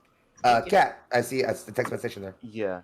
So, Kat would probably use their token to like one of their tokens to clear their peril. And fuck, what else can I do? Other than that, mainly just nod to Tara, just like, if you don't mind, and they will catch up with the captain and talk to them about what they might be able to do with this crystal that they had nabbed from the tower. That sounds like which of the 4 options for infirmary are you using your token on? Oh, there's options? Charles. Charles. All right, so I'll help you out here. I'll help you out a little. Yeah. So obviously you use clear peril for 1. So the options for infirmary hanger are clear peril or swap apart as above. Help someone you have gravity with, advancing it. Start or advance a long-term project, describing what your work looks like. Or take your aster and rush ahead. Lead a sortie with +to 5. Don't do that last one, please. You know what? No. I'm Do I do what I want? Do it anyway. Yeah, I'm gonna probably My do shorts. the the clear peril. Okay, that's what I've been looking for. Yes, clear apparel. As like they kind of like anchor themselves with Tara, just like calm their nerves and stuff, because they are definitely shaken up by the fact that a single Aster was able to just fling them so easily. So yeah. Can I ask what that moment looks like? Yeah, absolutely. Probably just like the slow release of just like all these tense muscles in the worry and just kind of fear that if that thing had wanted to, Tara probably would be dead. And just worrying just like how much damage did they receive off of just like the backhand swing. I have wards. She's been alive this the whole time. It's no big deal. Tara's like, it's fine. I have wards. Maybe she's a little high on some painkillers. You don't know. There's definitely a shit ton of morphine going through them. With the morphine It's and the magic adrenaline from the pain battle, fair enough. It's like a Well, as like you two empowered sit, worm root or something. yeah, empowered worm root or some shit, empowered morph root. I don't know. Sun Poppy. Sun poppy. That sounds great. I like that. That's Exactly amazing. that. That's canon. We're keeping that. Collaborative world building. Good job. All right. So as you two sit, likely possibly high on doses of sun poppy to recover from any wounds or things you might have encountered during the battle, sitting in this space and recovering from that peril, I think we might want to use that moment to step away from this scene. Someone else want to go? If we still have 4 next, I'm gonna. Anybody jumping out to go right now with like a scene like I want to do this scene. I think this is my scene. Otherwise, I'm gonna roll. Anybody jumping at it? Nope. I think. Is anybody planning on doing plan and prepare at any point? You're muted, Glyza. Isn't that at the end when everybody's like done? Oh, Done is that with a time? move that we all automatically do? Well, yeah, it's Once everyone's taken their up scene, you can finish it off by doing plan and prepare by taking up the next order. Yeah. Oh, cool. Then I think there's a message that comes. We see Hyphea. I'm taking the scene. We see Hyphea like sitting in her quarters in front of a mirror, like trying to suture her own face, and eventually just like throwing the stuff across the room and thinking back. We see her lean back on her cot and then think about that huge mech and what she heard over the airwaves. And she's gonna go to the captain for a briefing room scene. All right, we are in the briefing room. So as to briefly give us the let's see. So let me see where's that one. So I'm assuming this is it really isn't an option that says briefing room directly, strangely enough. Yeah, but there is. Command deck and briefing room. I'm blind. Thank y'all for having better eyes than me. You're blind. I've got one usable eye right now. You know what? It's all good. We got it though. Okay, so the player leading the leading player helps plan for the upcoming sortie, adding d6 to the things. Okay, so you know what? So we're here in the command deck with the captain. You know what? Yeah, Hyphea, why don't you just go ahead and take us in? Show us what we're looking at and how this scene is handling. We're in like a side room, and she's kind of like pacing back and forth, and she pulls a knife off of her belt and hands it to the captain. Hit me with this. The captain takes the knife and just quirks an eyebrow, and then eventually just with a flick of it, kind of just cuts at the palm. The palm like bleeds for a moment, but it's not blood. It's like kind of black Icarus. And after a couple of moments, those purple sort of tendrils that we see on her mech mixed with the black ones kind of close the wound, pulling it together again. Don't tell Ari that I told you all of this, but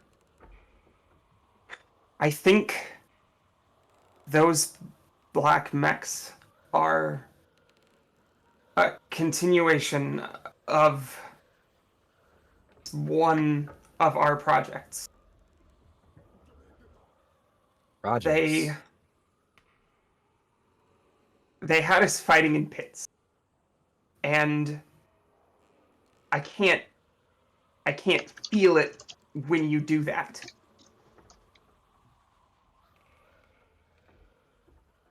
If they're like him, then they react poorly to surprises. And if they're like me, they don't know where their limits are.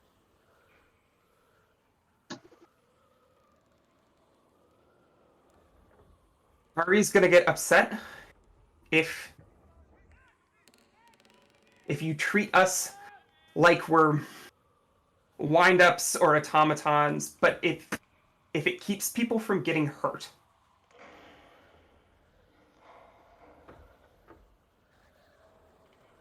I'll tell you everything that I know.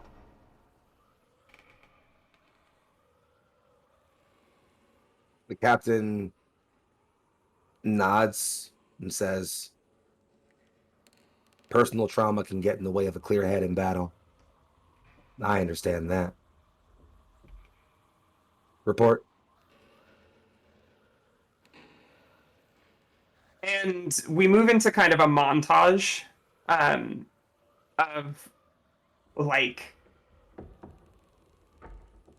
it's a few scene or a few moments of like music and like the camera panning around as Hyphea explains the general nature of the program. I think we see like on the screen pictures of various reports that have details about both Hyphea and Gregarious.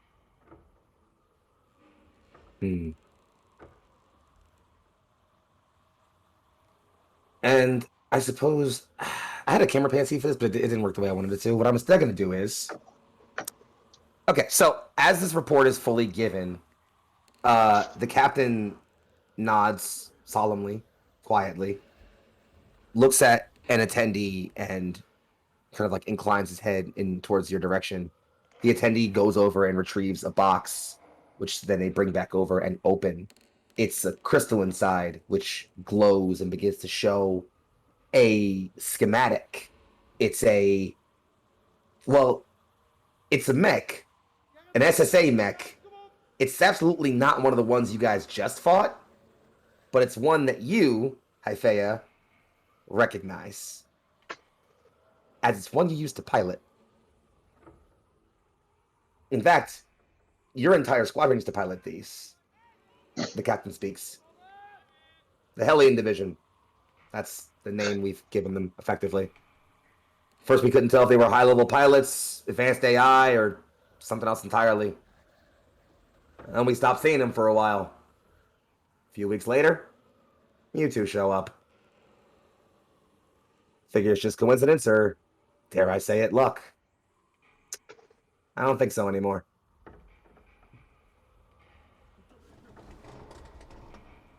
Hated what they made me do in that thing. A lot of people did. We have the kill records, by the way. It's stunning. Let's say that. But we are not made by our pasts. Yes? And we have a future to fight for. I can still count on you for that fight. Right?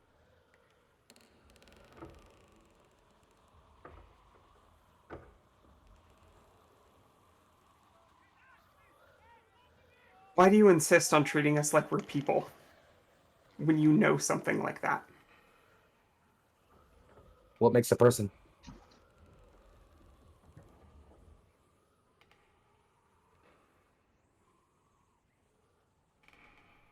You can count on me. I know what I have to make up for. As you were then, soldier.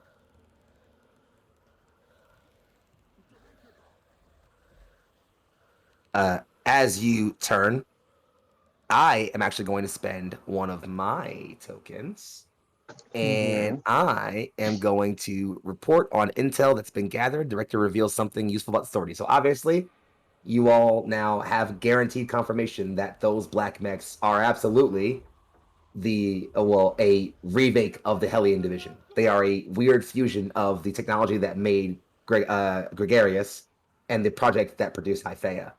What the specifics are, you don't know.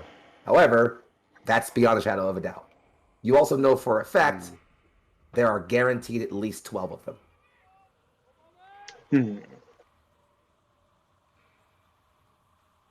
I think I'm cool with leaving that scene there. Does somebody else have anything else to add there? We got somebody has tokens they want to spend there. Yeah. Tokens spent. Anything to do right now? I'll admit the command deck one's a little bit better for like when you're about to go on a sortie. You can actually get some good stuff there. But if anybody has anything they want to like drop in, feel free. Or else I'm gonna roll. I kind of want it to be a different scene with the captain that I might do next. I'm still deciding. Then I'm rolling. Mahalina, we come next to you. Where are you setting your downtime scene? I'm going to be in Strick's private quarters, and this happens before Mahalina had walked into seeing Hell in the infirmary. So, we place ourselves. Actually, you know what? Mahalina, just tell me what Strix's quarters are like. Strix's quarters is filled with a lot of different artwork, and it is a comfortable space that Strix has made for herself. Most of the time, Mahalina spends in Strix's quarters. She's getting tattooed. Today is not any different. After the big fight, some of her tattoos have failed. Faded. And is just getting ready to have some new ones reapplied. The camera pans across Mahalina's arm, starting with mostly open skin and then going to parts where you can see ink already being done as you hear the buzz of a tattooist's needle work with a sort of magical hydraulic spin as magical energy and ink are pressed in with every microsecond press. A large, burly, red hand holds this instrument and works across Mahalina's skin. Another hand at the top of their arm, just sitting and trailing across. It pans across an equally large and muscled arm up through a gray tank top torn shirt to a large, massive, well, I guess not a massive, a burly, towering figure of a woman who kind of leans down over in their chair. The stool they use clearly not so much straining, but definitely like inclined on one side as they lean over. They grunt and complain as they work on things. Just don't like that line. And you can see them literally every time they don't like a line, they stop and use their kind of hand to pull up. And you see magic kind of just erase itself and pull the tattoo up and then go back and start doing it again. And as you hear that grunting, just, I swear, if you make me go through this every time you go out there, at least use less magic. I don't understand why you have to make it pretty. You know that it disappears every single time. If they're going to bring your corpse back to me, I'd like to be proud of my work. Can I spend a token and jump in here, or should I give it a minute? I mean, you can do whatever. I'm asking you if you wanted more of that before that happens. I just feel like it's a good time. Sure. Because I think you hear again this like even. It's like a clear voice is what Gregarious has. Is the only word for it, and he's. Well, I would rather that she lived, so perhaps the tattoos are a better idea against my better judgment. And Gregarious walks in. He now doesn't look like a mummy man. He's got like a full suit on and like a long jacket and a bowler cap and like a mask. He is obvious. He's like not quite walking like a person. It's like where the joints should be. It's more like a bend in like cloth. It's just like just a little wrong. But it's less obviously wrong when he's wearing like this many layers.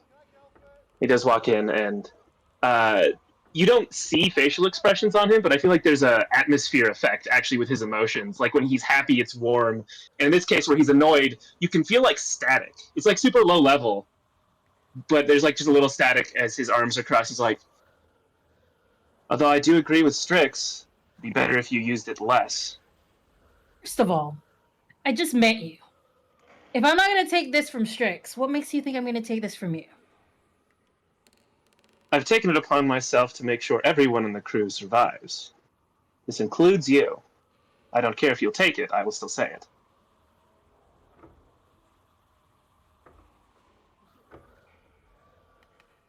Whatever, just continue the tattoo, Strix. It's fine. Listen, I'll if y'all are try gonna to have a use couples less. argument right here, do it quietly. I'm trying to work. Darius will quiet down for a bit and just like watch the work, and will try very hard not to ask questions about it, but probably fails pretty quickly. It's like, oh, what's the cultural significance of that shape? Your answer is usually just shut up. Hmm. What's the shape of it? Shut up. I wonder how to stop talking. What is it? Please stop. I'd love to spend a token to appear in this scene. Right before you do. This Okay, is before- so I'm actually also curious. So before before that, so hey, your token was spent just to have Gregarious appear, or was it to actually do a thing? I actually want to, because it looks like you can remove someone else's peril, I would like to remove Shaken from Mahalina, even if it's just like being there to like make sure she's okay. All right. Well, Mahalina, clear your peril, and hell, you spent it. I'm sorry, I did the thing. Ooh. Whoops. Ooh. I don't know. I never met that I don't know person. that person. Fuck is that? Ifea, apologies. Oops. Whooms? You spending a token? I am spending a token. What are you spending that token on? I'm spending a token on advancing a gravity clock because I'm a little drama slut. Yeah.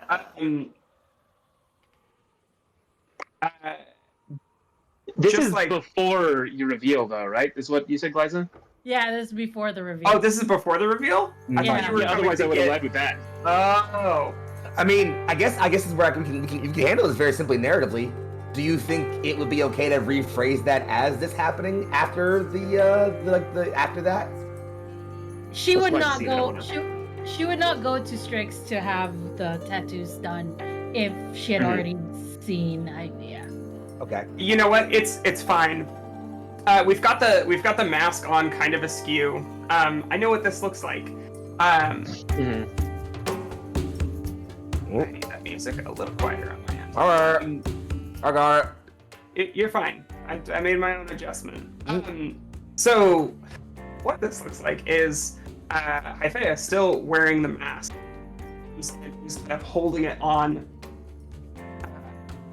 and kind of makes like a looking up and down motion.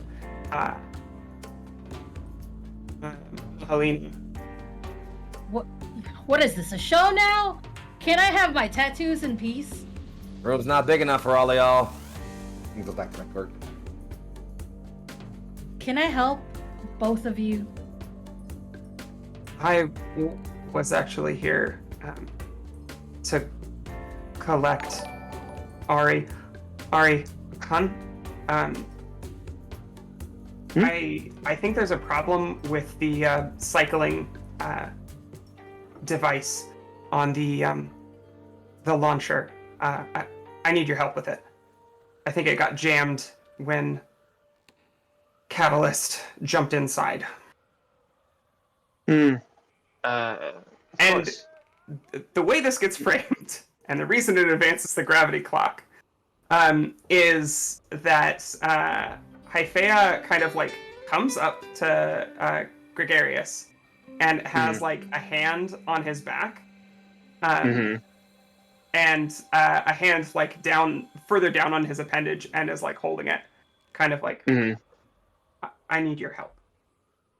Yeah, I think just reflexively, like his hand kind of unravels a bit, and like the wrapping sort of wraps around your hand. It's not like a hand grasp; it's like his arm over It's your almost own. like an octopus situation. Yeah, a little bit. That's just how he like embraces people. Yeah. And so, like, very politely to Malina's, if you need anything, I'm here to help. And again, you can't. He has no expression. It's a pure mask, but there is like warmth there, even like at a distance. And yeah, he'll leave Thank ahead of Hyphea if Yes.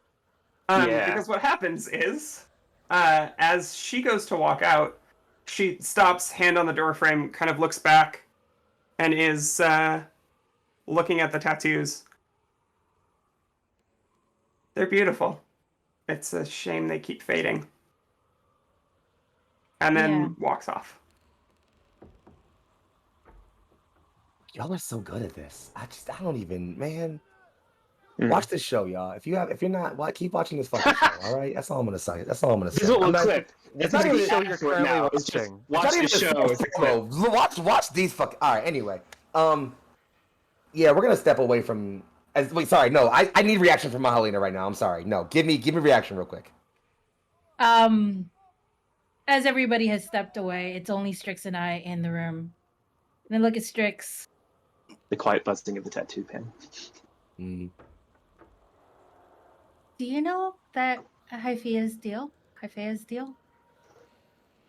Masked one hangs Yeah. around with the rappy one often, but I The mean, rappy one. one doesn't talk and one never stops talking. So I tend to avoid both of them whenever I can. I would actually love to activate a move right now, if that's okay. Yeah. Hey, I have this move called I Know You. At any time, you or the Damn. director may declare a character you had some familiarity with before you died. Oh, spoilers. Hyphea's not alive. Oops. I roll +3. Uh-huh. If it wasn't clear from subtext, we can just take that as a given now. Yep. And I'll read out the appropriate thing, one way or the other. Go ahead. So I just rolled 6. So I just rolled a 9. Mhm. On a 7 and 9, they were loosely familiar with you. Choose one of your hooks that you're still undecided about. They might not help you, but they will not stop you following it unless forced to. So I think what this looks like is there's something familiar before the mask reveal about Hyphea to Strix. And Hyphea's been asking for help, working on channeling the motes better. Okay. Rephrase. Do you know anything about Specifically, Hyphea? the hook in question Mhm. is I'm going to destroy every trace of my project. I see. Oh, okay. Oh my god, this works so I'm gonna rephrase Trix's answer, although no, Trix gives that answer. The one doesn't talk and one doesn't stop talking, so I avoid them both. There's a pause. The camera, and this is again, the camera flashes through a couple of moments. There is flame everywhere. Buildings burning, people screaming, a woman, dark purple skin, antlers, and a sorrow-filled look on her face. Carries a young man who looks similar, purple skin, antlers, a scarred look. Carries him, move through, while another figure, a large red orc, holds up a piece of rubble to allow the two of them to make their way out. The camera cuts back out, and Strix, after having to take a moment to think about their first response, stops, puts their tattoo pen down for a bit, and just says, "Ask the doc." Not my story to tell. Nice. And then picks up the tattooist. And Mahalina, you spend enough time with Strix to know when her mood shifts a little bit. Yeah. There's definitely a change. There's something going on there. Like, Mm-hmm. Strix, how long have I known you? I mean, I'd say too long, but you'd probably jump at that point, and I need to focus on this art right here. So, long enough? Long enough. I owe multiple of my lives to you. Yeah, it seems to be a trend these days. Yeah. She reminds me of someone, but of course it can't be, you know? Yeah, I mean, the Empire does all kinds of strange things. All sorts of twisted things to people. Yeah. Remember that? Yeah. Yeah, 100%. Well, let's get this over with. Yeah, about another hour or two, we can stop and get some food. Hold still. Yeah. And I think we can go ahead and pass that scene right there. Oh, I see it. I saw a finger. Can I spend a token to add some flavor? You know what? Fuck it. Why not? There is the capital ship's residential grandma, just from the distance. Someone say they need food. Okay, but you'd have to give this person a name now. Who is this person? What do they look like? You're inventing them. Actually, you know what? I don't know, Foxy. What's your grandma's name? Oh, my grandma's name is Rhonda. Because earlier today we were talking about how your grandma won't let you ever go hungry. That's true. She does not. So, my grandma's name is Rhonda, for context. Fair enough.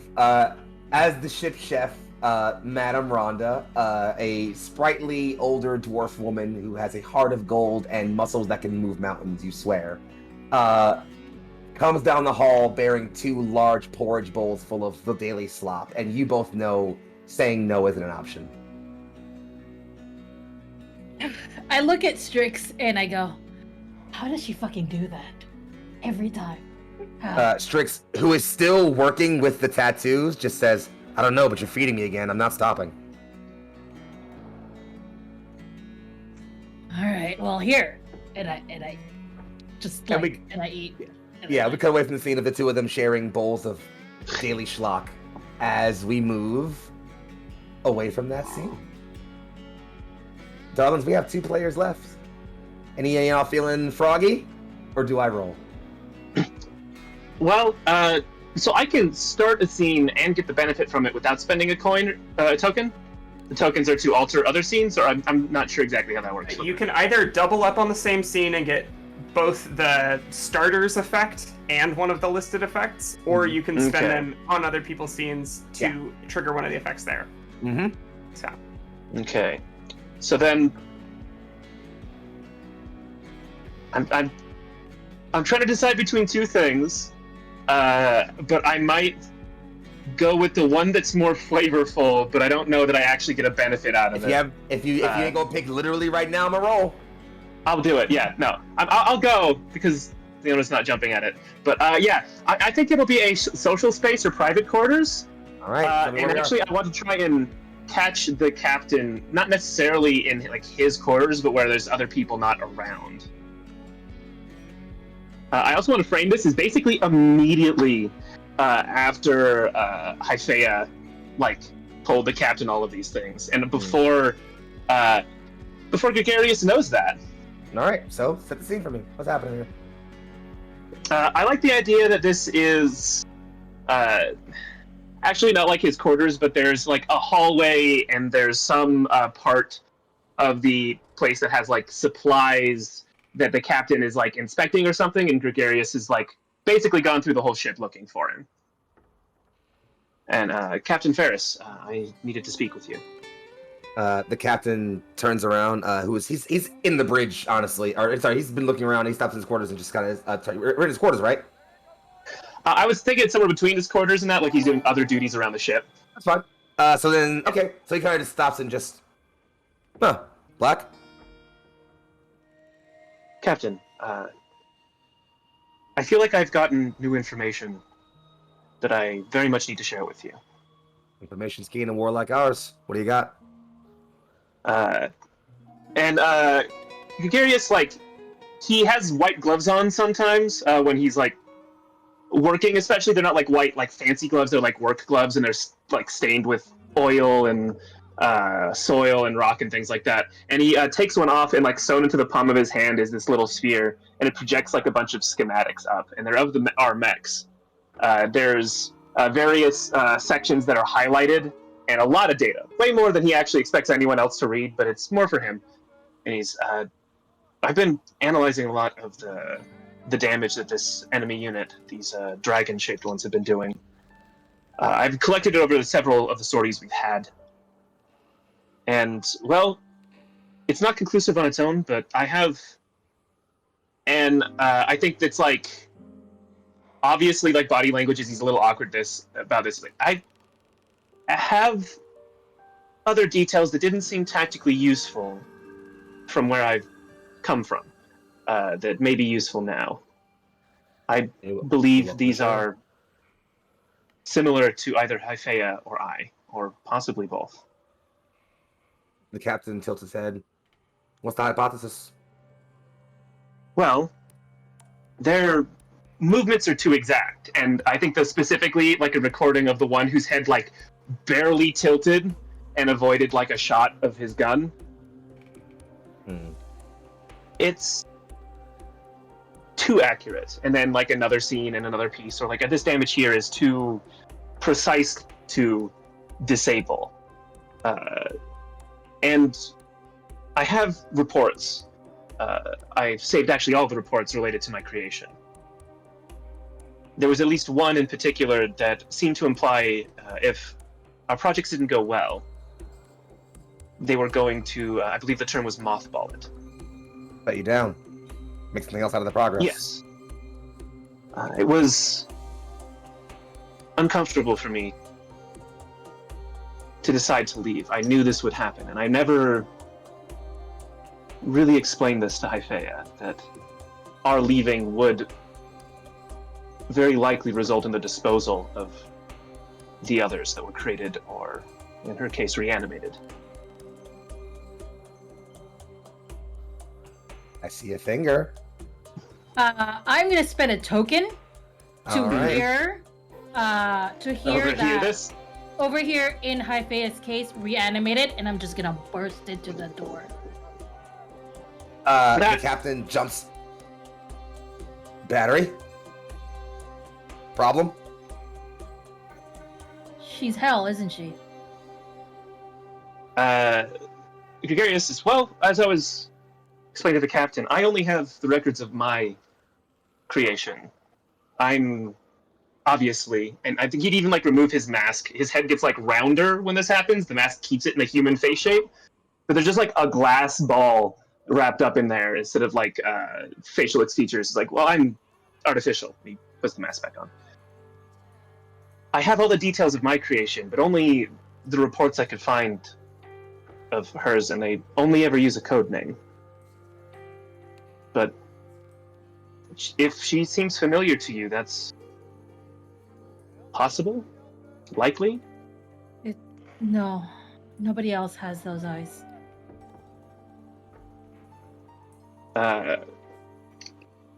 This, like, moment of just, yes, she's stunning. Captain takes a half step back and just... This seemed like it just got personal. Very well, maybe. But I believe that maybe some of these records I have will be useful. I shared many of them with you, but I think it's time that I divulged all. He kind of just takes a second, like, yeah, no, that's totally fine. Pass him off to Dorak when you have time. You all would know Dorak as a former dock engineer who was working on the dock where this ship was being built when it was well, stolen by Captain Forrest and the rest of the We rebels. just stole the engineer with it. Well, you stole the Stole the engineer with it. Well, you guys didn't. Captain Forrest and rebels before you all Yeah. joined up absolutely did. Dorak basically was like, I'm coming with you You're guys. coming with me, Scotty. He is. Imagine if your old, like, kind of MacGyverish uncle was also a goblin. And I don't mean, like, personality-wise, I mean a literal goblin. Sweet. Had a great uncle that figured he could fix anything with baling twine, and that's the energy that I'm getting from this man. Yeah, that, except he's right. That's the idea. Like, that's basically how that goes. So yeah, he basically says his student. Yeah, pass it off to Dorak at some point, and I'll take it from there. And he kind of just, like, clearly steps off to leave you two in this moment. No, before you leave, Uh, Captain, when did she show up? Same day this one did. Not too long ago. 3 months, 2 weeks, and a day. Tell me you didn't 7 hours, know. 5 minutes. Tell The me captain- you didn't know. The captain wheels around, stops, and you know what?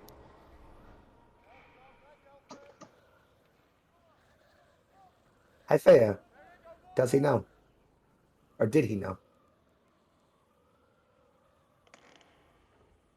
Yeah. Yeah, that's drama. Mm-hmm. He knew just by hearing her voice, though. Mm. So, like, Hyphea didn't, but he did? Ooh. He Ooh. stops, sits for a bit, and as you ask, like, tell me you didn't know. I want to tell you I didn't, but I don't lie to my crewmates. I am going to punch the captain in the solar plexus. The captain folds into your arms.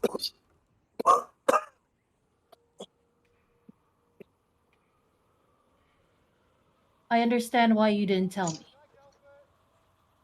I hope you understand why I had to punch you. Gregarious is, like, not sure what to do between these two, and The captain grabs the hand and slowly moves it out of his chest cavity, and just yeah, I guess I earned that one. Thank you. I would say I'm sorry, soldier, but there's not enough time for I'm sorries anymore.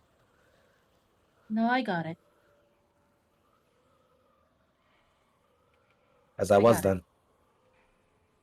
And he'll put a foot behind himself and turn. Both of you would know this, Mahalina, much more than Gary, but I gotta use your name, than Gregarious Maximus. But you would notice the turn he does looks almost regal, little elegant. There's some hot to it, like instinctual though, like not like he's intentionally trying to like show off or anything, but like someone who is drilled in how to make a very, very orderly military turnaround. And he kind of just walks off, and you two are now left there in yourselves. Do y'all want to talk it out for a bit? Yeah, I think at least Gregarious would. I assume you heard also the part about the project ending. There were many more of us. I would appreciate it if you didn't tell any like pauses in Hyphea. Hell, I'm not sure which is more appropriate. At this I'll call point, her Hyphea. at this point, Mahalina is pretty much sort of lost in her thoughts. Hell is my...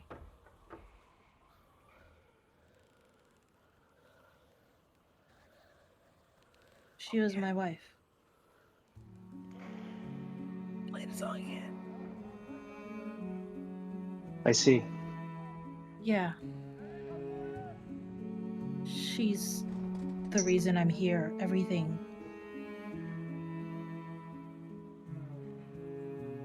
Does she remember? She's... As far as I know, none of them did. She's also Good. the reason I'm here. Good. I'm glad she doesn't remember. It's for the best. It's for the best that she doesn't remember.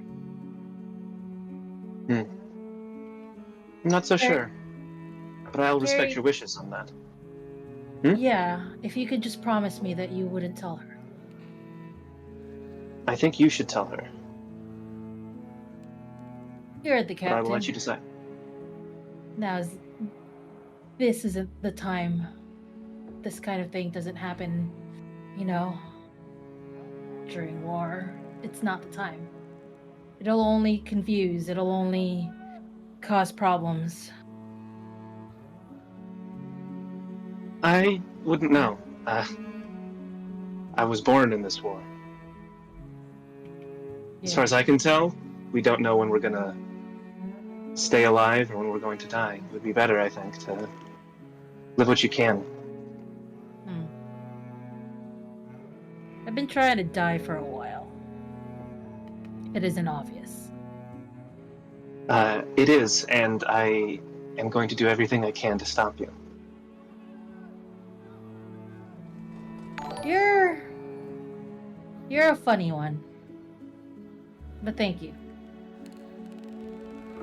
I hope you reach a time where it's no longer a war. You deserve it. Thank you. Like, there's actually like a little bow, like hat even comes down. It's like, well, thank you. I hope you don't succeed in what you're trying to do. And I'm gonna work even harder now. I'm gonna work even harder now. well, I don't need to sleep, so I think I have an advantage. We'll see who gets there first then.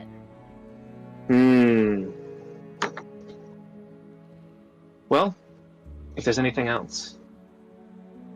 No, thank you.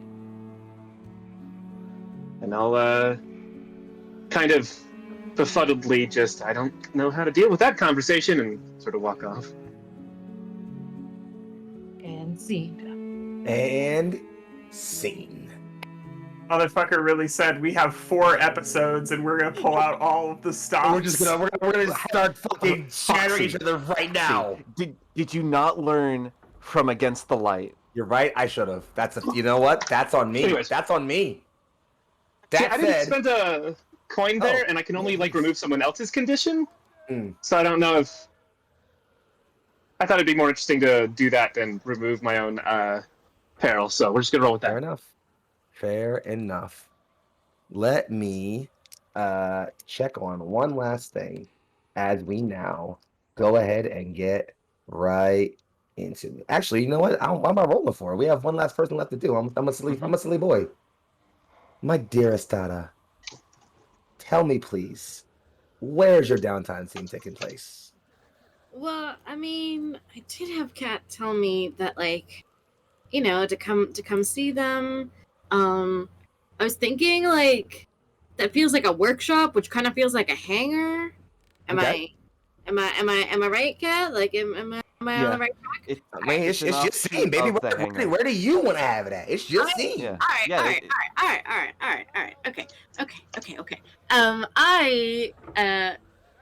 I'll do it in the hangar purely because I want Thada to walk into the hangar, and she's approaching her mech, and she goes, "Chandani, oh Mary Chandani," and she's just like singing as she approaches her mech, which is Chandani, her Aster, and she's checking it over, and she just kind of sighs to herself, and she goes, "Wow, Cat really did take care of you." And she kind of turns and yells over her shoulder, "Hey, Cat, you in here?" You will from like this kind of like bayed off area. There is it's typically Cat's workshop. One of the doors slides open, and from the roof skedaddles Cat in their ardent, and like it's hard to like look at closely just due to how it's painted in like these like stark black and white lines, always like breaking up and like hurting the like the outline of the ardent, and there will be like a sudden drop from the ceiling, and as it lands, Cat will kind of like pop out of the back and do like this weirdly acrobatic flip as they land on their feet and skid like almost to the side of you and like stop sliding like a good 2 to 3 feet back behind you.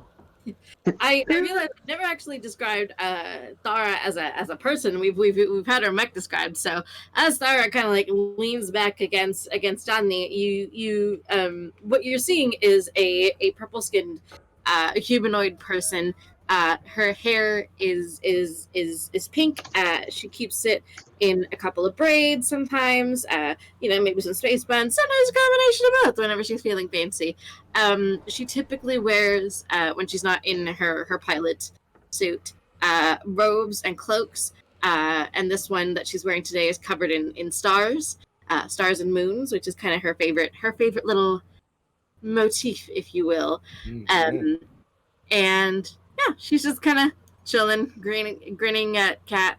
She looks a lot better, and she's a lot less sore. And she's clearly cheerful. I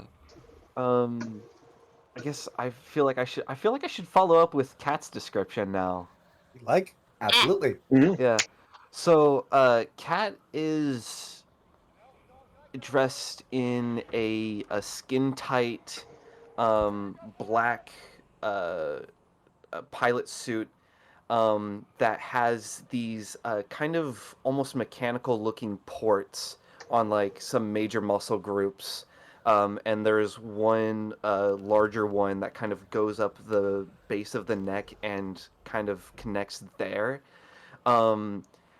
It's just how they pilot the mech rather than like using like physical buttons that you actually like reach and grab. They kind of mainly connect it with their nervous system, and just like they pilot by thinking about moving, and that's really how they move around and stuff. And they are decently tall and very well muscular, I guess would be the right way, and it shows a fair amount through the skin suit. You look well. Look, I'm better, thank you. Foxy, you okay? Looking Nope, well. I'm not. Go ahead, though. Are you simping for Cat? I'm sipping for a lot of people right now, but that's not important. Continue to roleplay. You know what? I was definitely Oh, searching for yes, Cat when he no. said skin No, tight. I was fun. like, oh, skin tight, huh? Listen, y'all That's are what all. I happened. don't know what the fuck y'all. All right, go ahead. Anyway. Gregarious is a rapping man. I hope. I don't hope.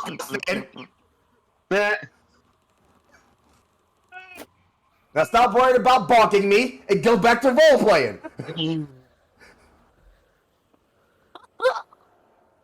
You okay? I think Fuck. Lungs broke. Fuck.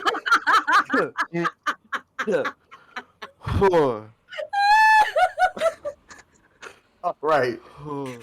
Okay. Fuck. Where were we? You know, I think we were finishing You know, up Cat's physical description. You're like skittering Okay. out of the Yeah. place.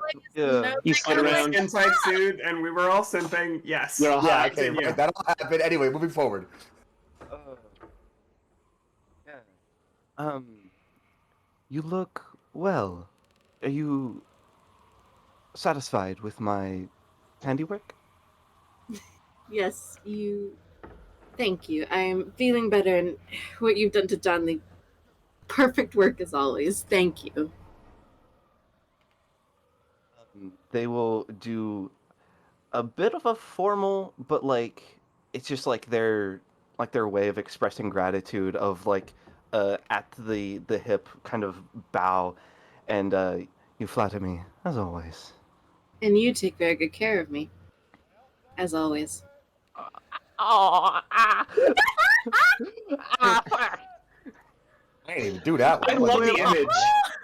I love the image of cat, cool as a cucumber, but there's like an internal cat that's doing everything Chouse is doing. Me, whenever I'm flirted with. Outside, yeah, that's sweet. That's cool as fuck. Inside, ah! Imagine that cat is in like the drawn version of this, the character that gets the most like chibi poses. Yeah. Yes. A lot of chibi cat poses. Absolutely. The internal cat does a lot of chibi poses. Yeah. And external cat. It's just like It's part fair. of the character. Every now and then, Yeah. you know, we just get chibi cat flooding in the screen. Yep. In a Just- cat pose. But yeah, I think Kat would like take a moment, just like, of course. And after like a moment or two, like as like they tried and like re-rack their brain and like get like their thoughts back in order, definitely not straight, but like sorry, they'll go. I don't think Oh, anybody's yes. straight here. I don't think so. No. Not a straight out in the room. They will like, oh yes, the project, and they'll like start to like go like towards their workshop, and they'll like turn on their heel while walking back. Come on. Okay. And they will open up both bays for like this grand gesture, and you will see off to the side there are like several scrapped like attempts at like what they have like tried to do, and in like the middle of like the workshop there is from like two chains on either of the corners there is a like a really well made mobility pack, and it's even better than the one that you have attached to Chandi. I know I'm mispronouncing that. Sorry. And it Cat will go. It took a few tries, but I think that I was able to get the power and sustainability matrix stable, and it's been tested for up to 10 hours with no signs of any instabilities or anything of the sort, and I believe it will serve you well. Wait, you mean that's for what? That's for me? It is? Are you serious? I am. Look at these. And they'll like start to like go off like that one had a power instability and almost blew up. That one exploded. That and like go through like all like cute. these like severin like failed attempts at like what went wrong and like why like it was just irreversible and they had to start over again. Oh, that's so Yeah. precious. Yeah, that is just like listening along to each other. I'm like, like she's fascinated. She has no idea that this is what you've been working on, and she's just like so amazed by all of it. And so she just kind of listens, kind of speechlessly, and then she just kind of like scoops Cat up into a hug and goes, "This is amazing. Thank you. I don't know what to say. Thank you." So there's another chibi cat moment. Just there's a moment where like they like freeze up, you know, like when like when you're at school and like your crush like bumps elbows with you, like you freeze, Oh my god. and then they take a moment and then just like melt and like they hug you back. Oh.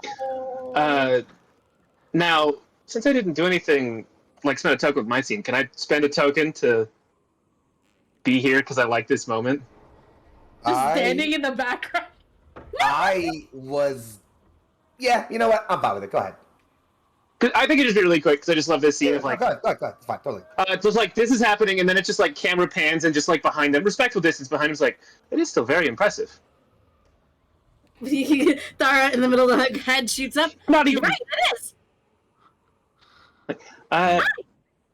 I was hoping. I didn't want to interrupt. This seems quite lovely. I was hoping that I could get a small amount of help. I have a personal project that I think Kat could help with. Personal isn't maybe the right word. Yes, of course. Don't let me interrupt. He's gonna stop and wait for like Kat to no longer be chibiing. Like that is like chibi. Kat is quite like in the moment. Like the only thing that they are really able to hear, like at the like for the first little bit, is just their heartbeat. Like everything else is just like dark. They can't really like see much. Like their heart is boom, boom, boom, boom. So it takes them a moment, and they're like, "Oh, hello, G." And they will break off from the hub. I like it. Everybody gives Gary a nickname. Yeah. Yes. And yeah, he'll do the same like projection thing, except I think all these numbers actually really are very seriously meaningful for Kat, who like knows what Gary is talking about with all this data he's collected. It's like, I've been hoping to collect as much data as possible on these dragon asters, possibly for some countermeasures. It makes me feel better to be able to plan for the future, let's say. I agree. And I was like, you should check my numbers to see if you think that they're accurate. If they're not, we can maybe plan some countermeasures. And I think like maybe this could be the end of the scene, just because it doesn't go too long. Is as you lean in, as you've fought mechs the size of buildings, and your heart races from a hug. Kat will, in a fruitless gesture of like, they know you don't have a mouth. They will put their hand where the mouth should be, the mask, just like and shut. Well, I think that like the line that like we leave on is humans are deeply fascinating. With the hand covering the mouth. Yes, it doesn't affect anything. The sound just kind of resonates from the crystal in his head. Yeah. Yeah. Thara's not fucking Akadne, like, she doesn't even know exactly. this. Oh, to be man. fair, it might have been possible for Tara to feel Kat's heartbeat. Horrible. Yeah. I'm going to die of the cuteness. We can talk after you do the scene as to what I spent a token on, because I have 2 questions on that. But anyways. Cool. So it's funny if it's been a token, because that's what I'm gonna do. So here's what happens. You are all hanging in like the back corner of parts of the hangar, working in Kat's workspace, and you're all enjoying this moment of solidarity. So you almost don't notice the hangar doors peel open and an Aster take off. There was not a clearance given. There was not a sortie ordered. None of you are being sent anywhere. And it wasn't a team. A single Aster tears off. Sound goes up. The PA goes on. You can all hear, sorry, not the PA. You all can hear a sort of personal comlink that almost like psychically taps you all into this, like to like the ship's connection to the ship's systems. Link you all in, and a voice enter. Damn the gods! Any of you busy? Your ass is working? Here. Get moving! Yeah. Would we have completed the new mobility pack for Chinandi? I'm gonna say yes, but you're not concerned. It hasn't been field tested yet, so you're not sure it'll work without like 100% with no faults. But it should work. So idea. Kat will like cling on to Chahandi while this is all going down, like just to sit there and make sure it's like it's fully connected and it's Hold working. it there. Oh, that's fine. Yeah. We can deal with that in a bit. Yeah. I'm actually gonna go after it, but yeah. Yeah. So again, it's the voice you hear, by the way, over the PA is Strix, which is weird because that's not usually the voice you guys hear over that. Just like, get in your afters, get moving after that ship, or sorry, after that aster. Yeah. Strix? Gregarious would get in his and just That get on the roof get and it start firing at it. Yeah, it's me. I'm first mate, so I'm kind of in charge right now. Oh no. All right, I'm on it. And then I go to the Phoenix.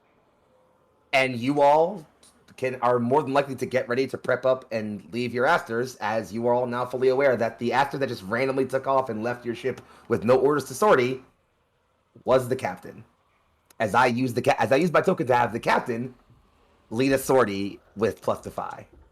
Oh no. So I'm gonna roll that, and the results of which y'all won't find out until next episode.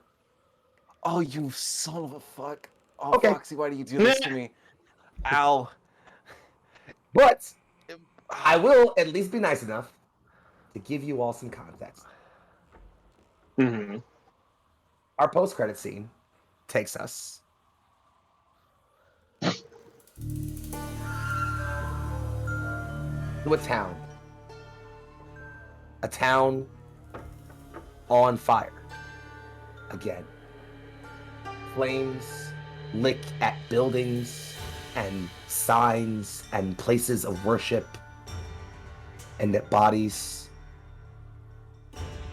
A large Strix holds up a beam of rubble as Delana, the ship's medic, also a dark elf, holds a wounded man in 2 arms as she drags him away from the rubble of everything he'd ever known, all of which is gone now.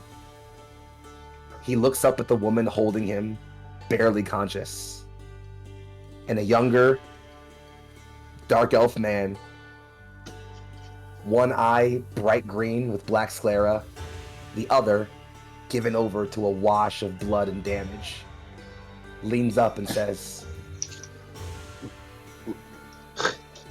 "Leon, please," and then passes out. The camera slowly passes up as the soon to one day be medic of the Truth and Darkness carries the man who will one day be its captain away from the burning village he once called his home.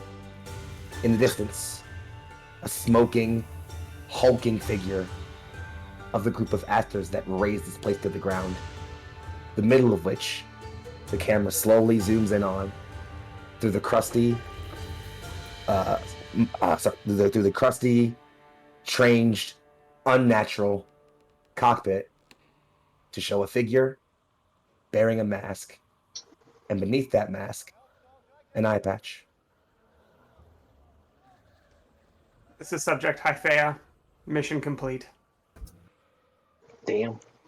Casualty rate 97%. Excellent work. Return for analysis.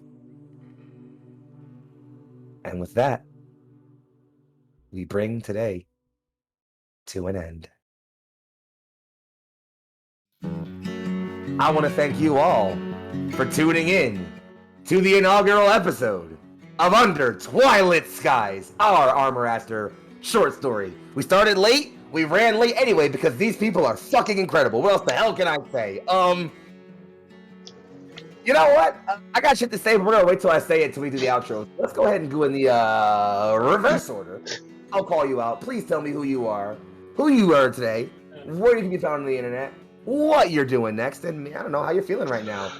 I've already said enough about how incredible you are, and if you don't know that by now, you weren't watching the last 3 hours, I guess. Sorry for you falling asleep, I guess. Vermin, say bye. Yeah. What's up, everybody? My name is Legendary Vermin. You can find me as Legendary Vermin on all the places on the internet that matter, which is, of course, Itch, Twitch, Twitter, and I suppose YouTube. I played Subject Hyphea, also known as Hell, also known as a war criminal, probably. Oh no. Uh, Big whoops. Big oof. Oof. If you want to see me do more stuff like this, the best place to find out about all of the games that I have coming up is legendaryvermin.com/live. I am in the middle of pulling it up because I can't even remember my schedule without help. Mood. Next Wednesday, come right back here. I'm entering a somewhat exclusive relationship with Neon Lights Roleplay. You can catch me here next Wednesday for the 3rd episode of With the Will, which is an Animon story game. I play a little trash boy who's got some things to learn about himself and being nice to people. Catch me back here on the 15th, right? Next week. Next Friday, we'll catch another bout of us doing amazing things with the same crew for the 2nd episode of Under Twilight Skies. And then the day after, on the 16th, you can catch me for the 3rd episode of Frozen Rain. If you like me in mechs, you'll love me in a big Wendigo-themed mech. Big lady! In that game, I play Symbiosis The mech Axe, is really cool. who, in the opposite version of this show, is helping her dead girlfriend recover, except her dead girlfriend is the AI that runs her mech. So it's a little bit more like, it's different. It's just different. Listen, High-tech sometimes, version of what we got going on here. You're still dating a robot. You're still dating a robot. sometimes Still you dating help a your- robot. sometimes you help your dead girlfriend. Sometimes you are the dead girlfriend. Exactly. Bury your gays, but then revive them. With eldritch power. With Listen, that, I'll pass it down the line to Chouse. Please pass it because I can't Yeah, go, watch Chas. too hard. Listen, you think my shit's gonna be any better? You got a big storm coming.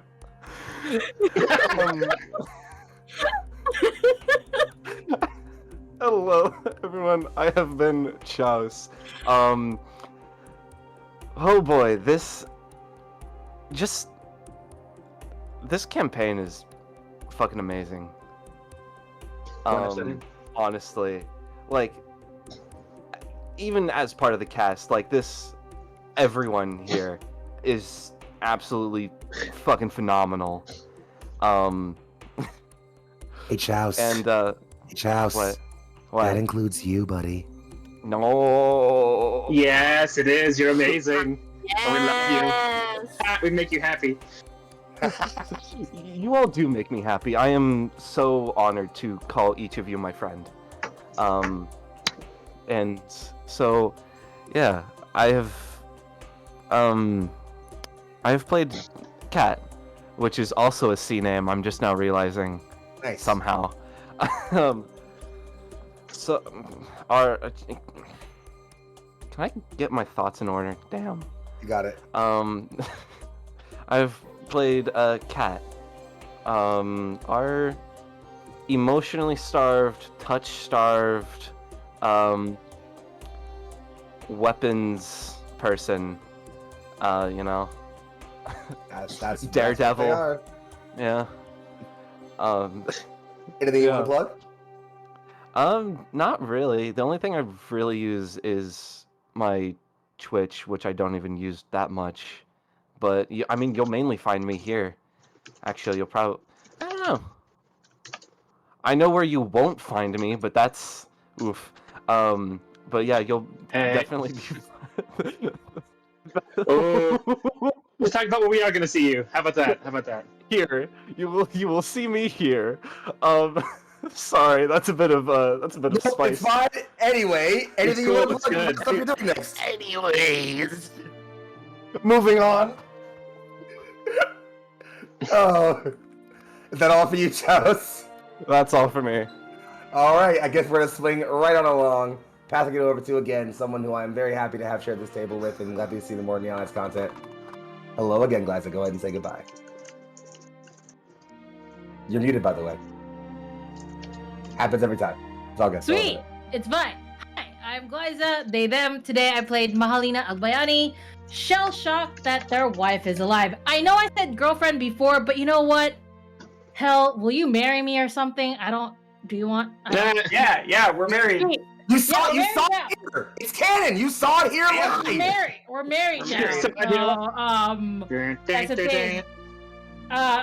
Person of many hats. I'm a podcast host. I'm a writer. I'm a variety streamer. I'm a talk show host of a show called Trial Run. It's a show where I interview different TTRPG personalities, creators, players, GMs, and everything else in between. I create a character with them and run them through a quick one-shot. I'm also a TTRPG personality for the stuff that's coming where you can find me. Tomorrow I'll be on my own channel at / Classical Glyza playing Angels with Scaly Wings, where I'm also running a charity for reproductive healthcare rights. We're going to be dating dragons as a human being. We're not dragons dating dragons. I'm a human dating dragons. It's just meant for me. Also, on Sunday, I will be on the Bear Pen playing another Vampire the Masquerade game, Blood on the Bayou. And then after that, in the evening, I will be on Rerolls playing Dewdrop the Genasi on Arithian Nights. On Tuesday, I will be on Girls Run This World, where it'll start the first episode of Harsh Realms, a sort of kids on bikes game inspired by Stranger Things if it was in the 90s. So I'm excited for that. And then Wednesday with the Will, I will be here then too. Digimon. I know very little about Digimon, so everything is just like going over my head when there are Easter eggs, but that's okay.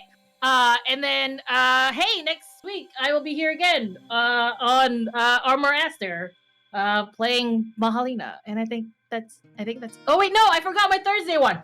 I am on Thursday show, Esper Genesis, where I'll be playing Moira, the scholar turned space ninja because of space magic.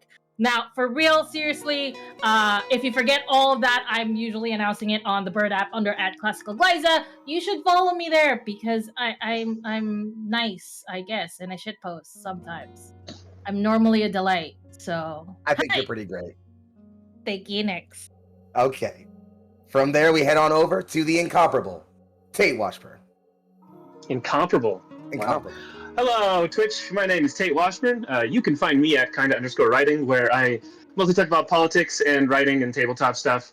But I'm not on there as often as I should be. What you should really do is follow this channel's Twitter at @NeonLightsRoleplay, because that's where we announce all the cool stuff we're going to do. And also we have shout out to Sir Heckalot and Landa Dan, who do a lot of our social media stuff and pick much better gifts than I ever would have for all of our announcements. And also, there's several of them and they're funnier than me. So, better thing to follow. You could definitely also join us on our Discord channel, where we announce all the cool stuff that we're going to do and meme a whole bunch and chat, and also, just generally have a good time. It's also where we pull players from if you're interested in doing player stuff. You'll see me here next week, still playing Gregarious Black, the artificial gentleman. I don't know if that's sort of the tagline. I'm going to play with some few. Gregarious, Gary, Gregerson. Who knows? G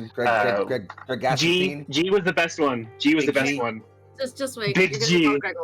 Greggles is great. Greggles. That's pretty good too. But then other than that, it won't be this Monday, but the Monday after that I'll be in the vampire game on this channel. That name I definitely remember yet. Kindred of Fog. Yes. Kindred of Fog City. Yes. There you go. Anyways, that's nailed it. Well done. And of course, last but not least amongst the cast, rounding us out before we head on back home, we pass it up to your top right, to the awe-inspiring Leona Maple. Hi, my name is Leona. You can find me on Twitter at @TheLeonaMaple. I have been playing Thada Janaki tonight. Like I said, Twitter is the best place to follow me, keep up with what on earth it is that I'm doing. You will mostly find me streaming over here on Neon Lights, the vampire game, as mentioned. This game, some future stuff, and there's a little. Whoa! That was a $305 donation. Whoa! We reached 1,000. We did it. We just. Wow. No way. We just hit 1,000. Yep, that says. Yeah, no, that is Chows. we sure did. Chows. Chows. It said Joust! It did say, all right, so it's definitely not. And he is And he's gone. Back here. You go ahead and finish your outro, you goofball. I'll deal with him. Yeah, you better. I'll deal with you. Listen, I don't know what the fuck I was saying. Follow me on Twitter. That's the best way to keep up with what on earth I'm doing, what on earth is going on in the world, and what you need to fucking be doing with your life too. I don't know. I'm being a shit right now. Listen, thank you for tuning in. Thank you for donating. Jayland Walker's fund ends tomorrow for Jayland Walker's family. So tonight was very, very important, and we appreciate you all being here to help support that. $1,000 on top of the 10,000 that have already been raised by Stowe Collaboration, and we're going to be adding another $1,000 to that pot, and that's y'all showed up, and that's the bit that counts. Yeah, that's all I got. Couldn't have said it better myself at this point, honestly. Folks, if you don't know who I am by now, welcome to the Lights for the first time. I'm Young Foxy, also known as Big Foxy, sometimes called your favorite fox, Philly's finest. I'm on Twitter at Foxy Eternal, FOXXII. Eternal spelled the way it normally is. I dunk on right wingers. I slay fascists. I have a good time doing it. And you know what? I don't just slay fascists by myself. I do it with my friends, whether it's in giant robots or it's through the power of collective aid and working together to make the world a little bit better for the people we can. It is incomprehensible to think that this idea that we just like said, hey, let's do this thing to make this thing happen, became $1,000 that we can tangentially give to the family and say, here is our way to fight back with you. You all made that happen, and I'm saying that to my fellow players here who are sitting at this table with me. I'm saying it to our stream manager behind the scenes who made this production happen. I'm saying it to our design team who made our overlay you're all looking at and our production. I'm saying it to our social team who made all our tweets. I'm saying it to every single one of you right here who have been watching and sharing and donating. And as a black body in America, there is a difficulty that I deal with sometimes in feeling like nobody listens, like you're just screaming out into the fucking void with no one giving a single damn about you. And I cannot go to bed feeling that tonight because so many people showed how much they cared. Thank you all for that more than I can put in words. We've been Neon Lights Roleplay. This has been Under Twilight Skies. You all are the most incredible human beings I've ever had the pleasure of knowing and being acquainted with. Take care of yourselves, each other, and every fucking body else around you. And remember, fight back. Good night, everybody. Take care. Bye-bye. Bye-bye now. Bye-bye. Bye-bye. Bye-bye now. Bye-bye now.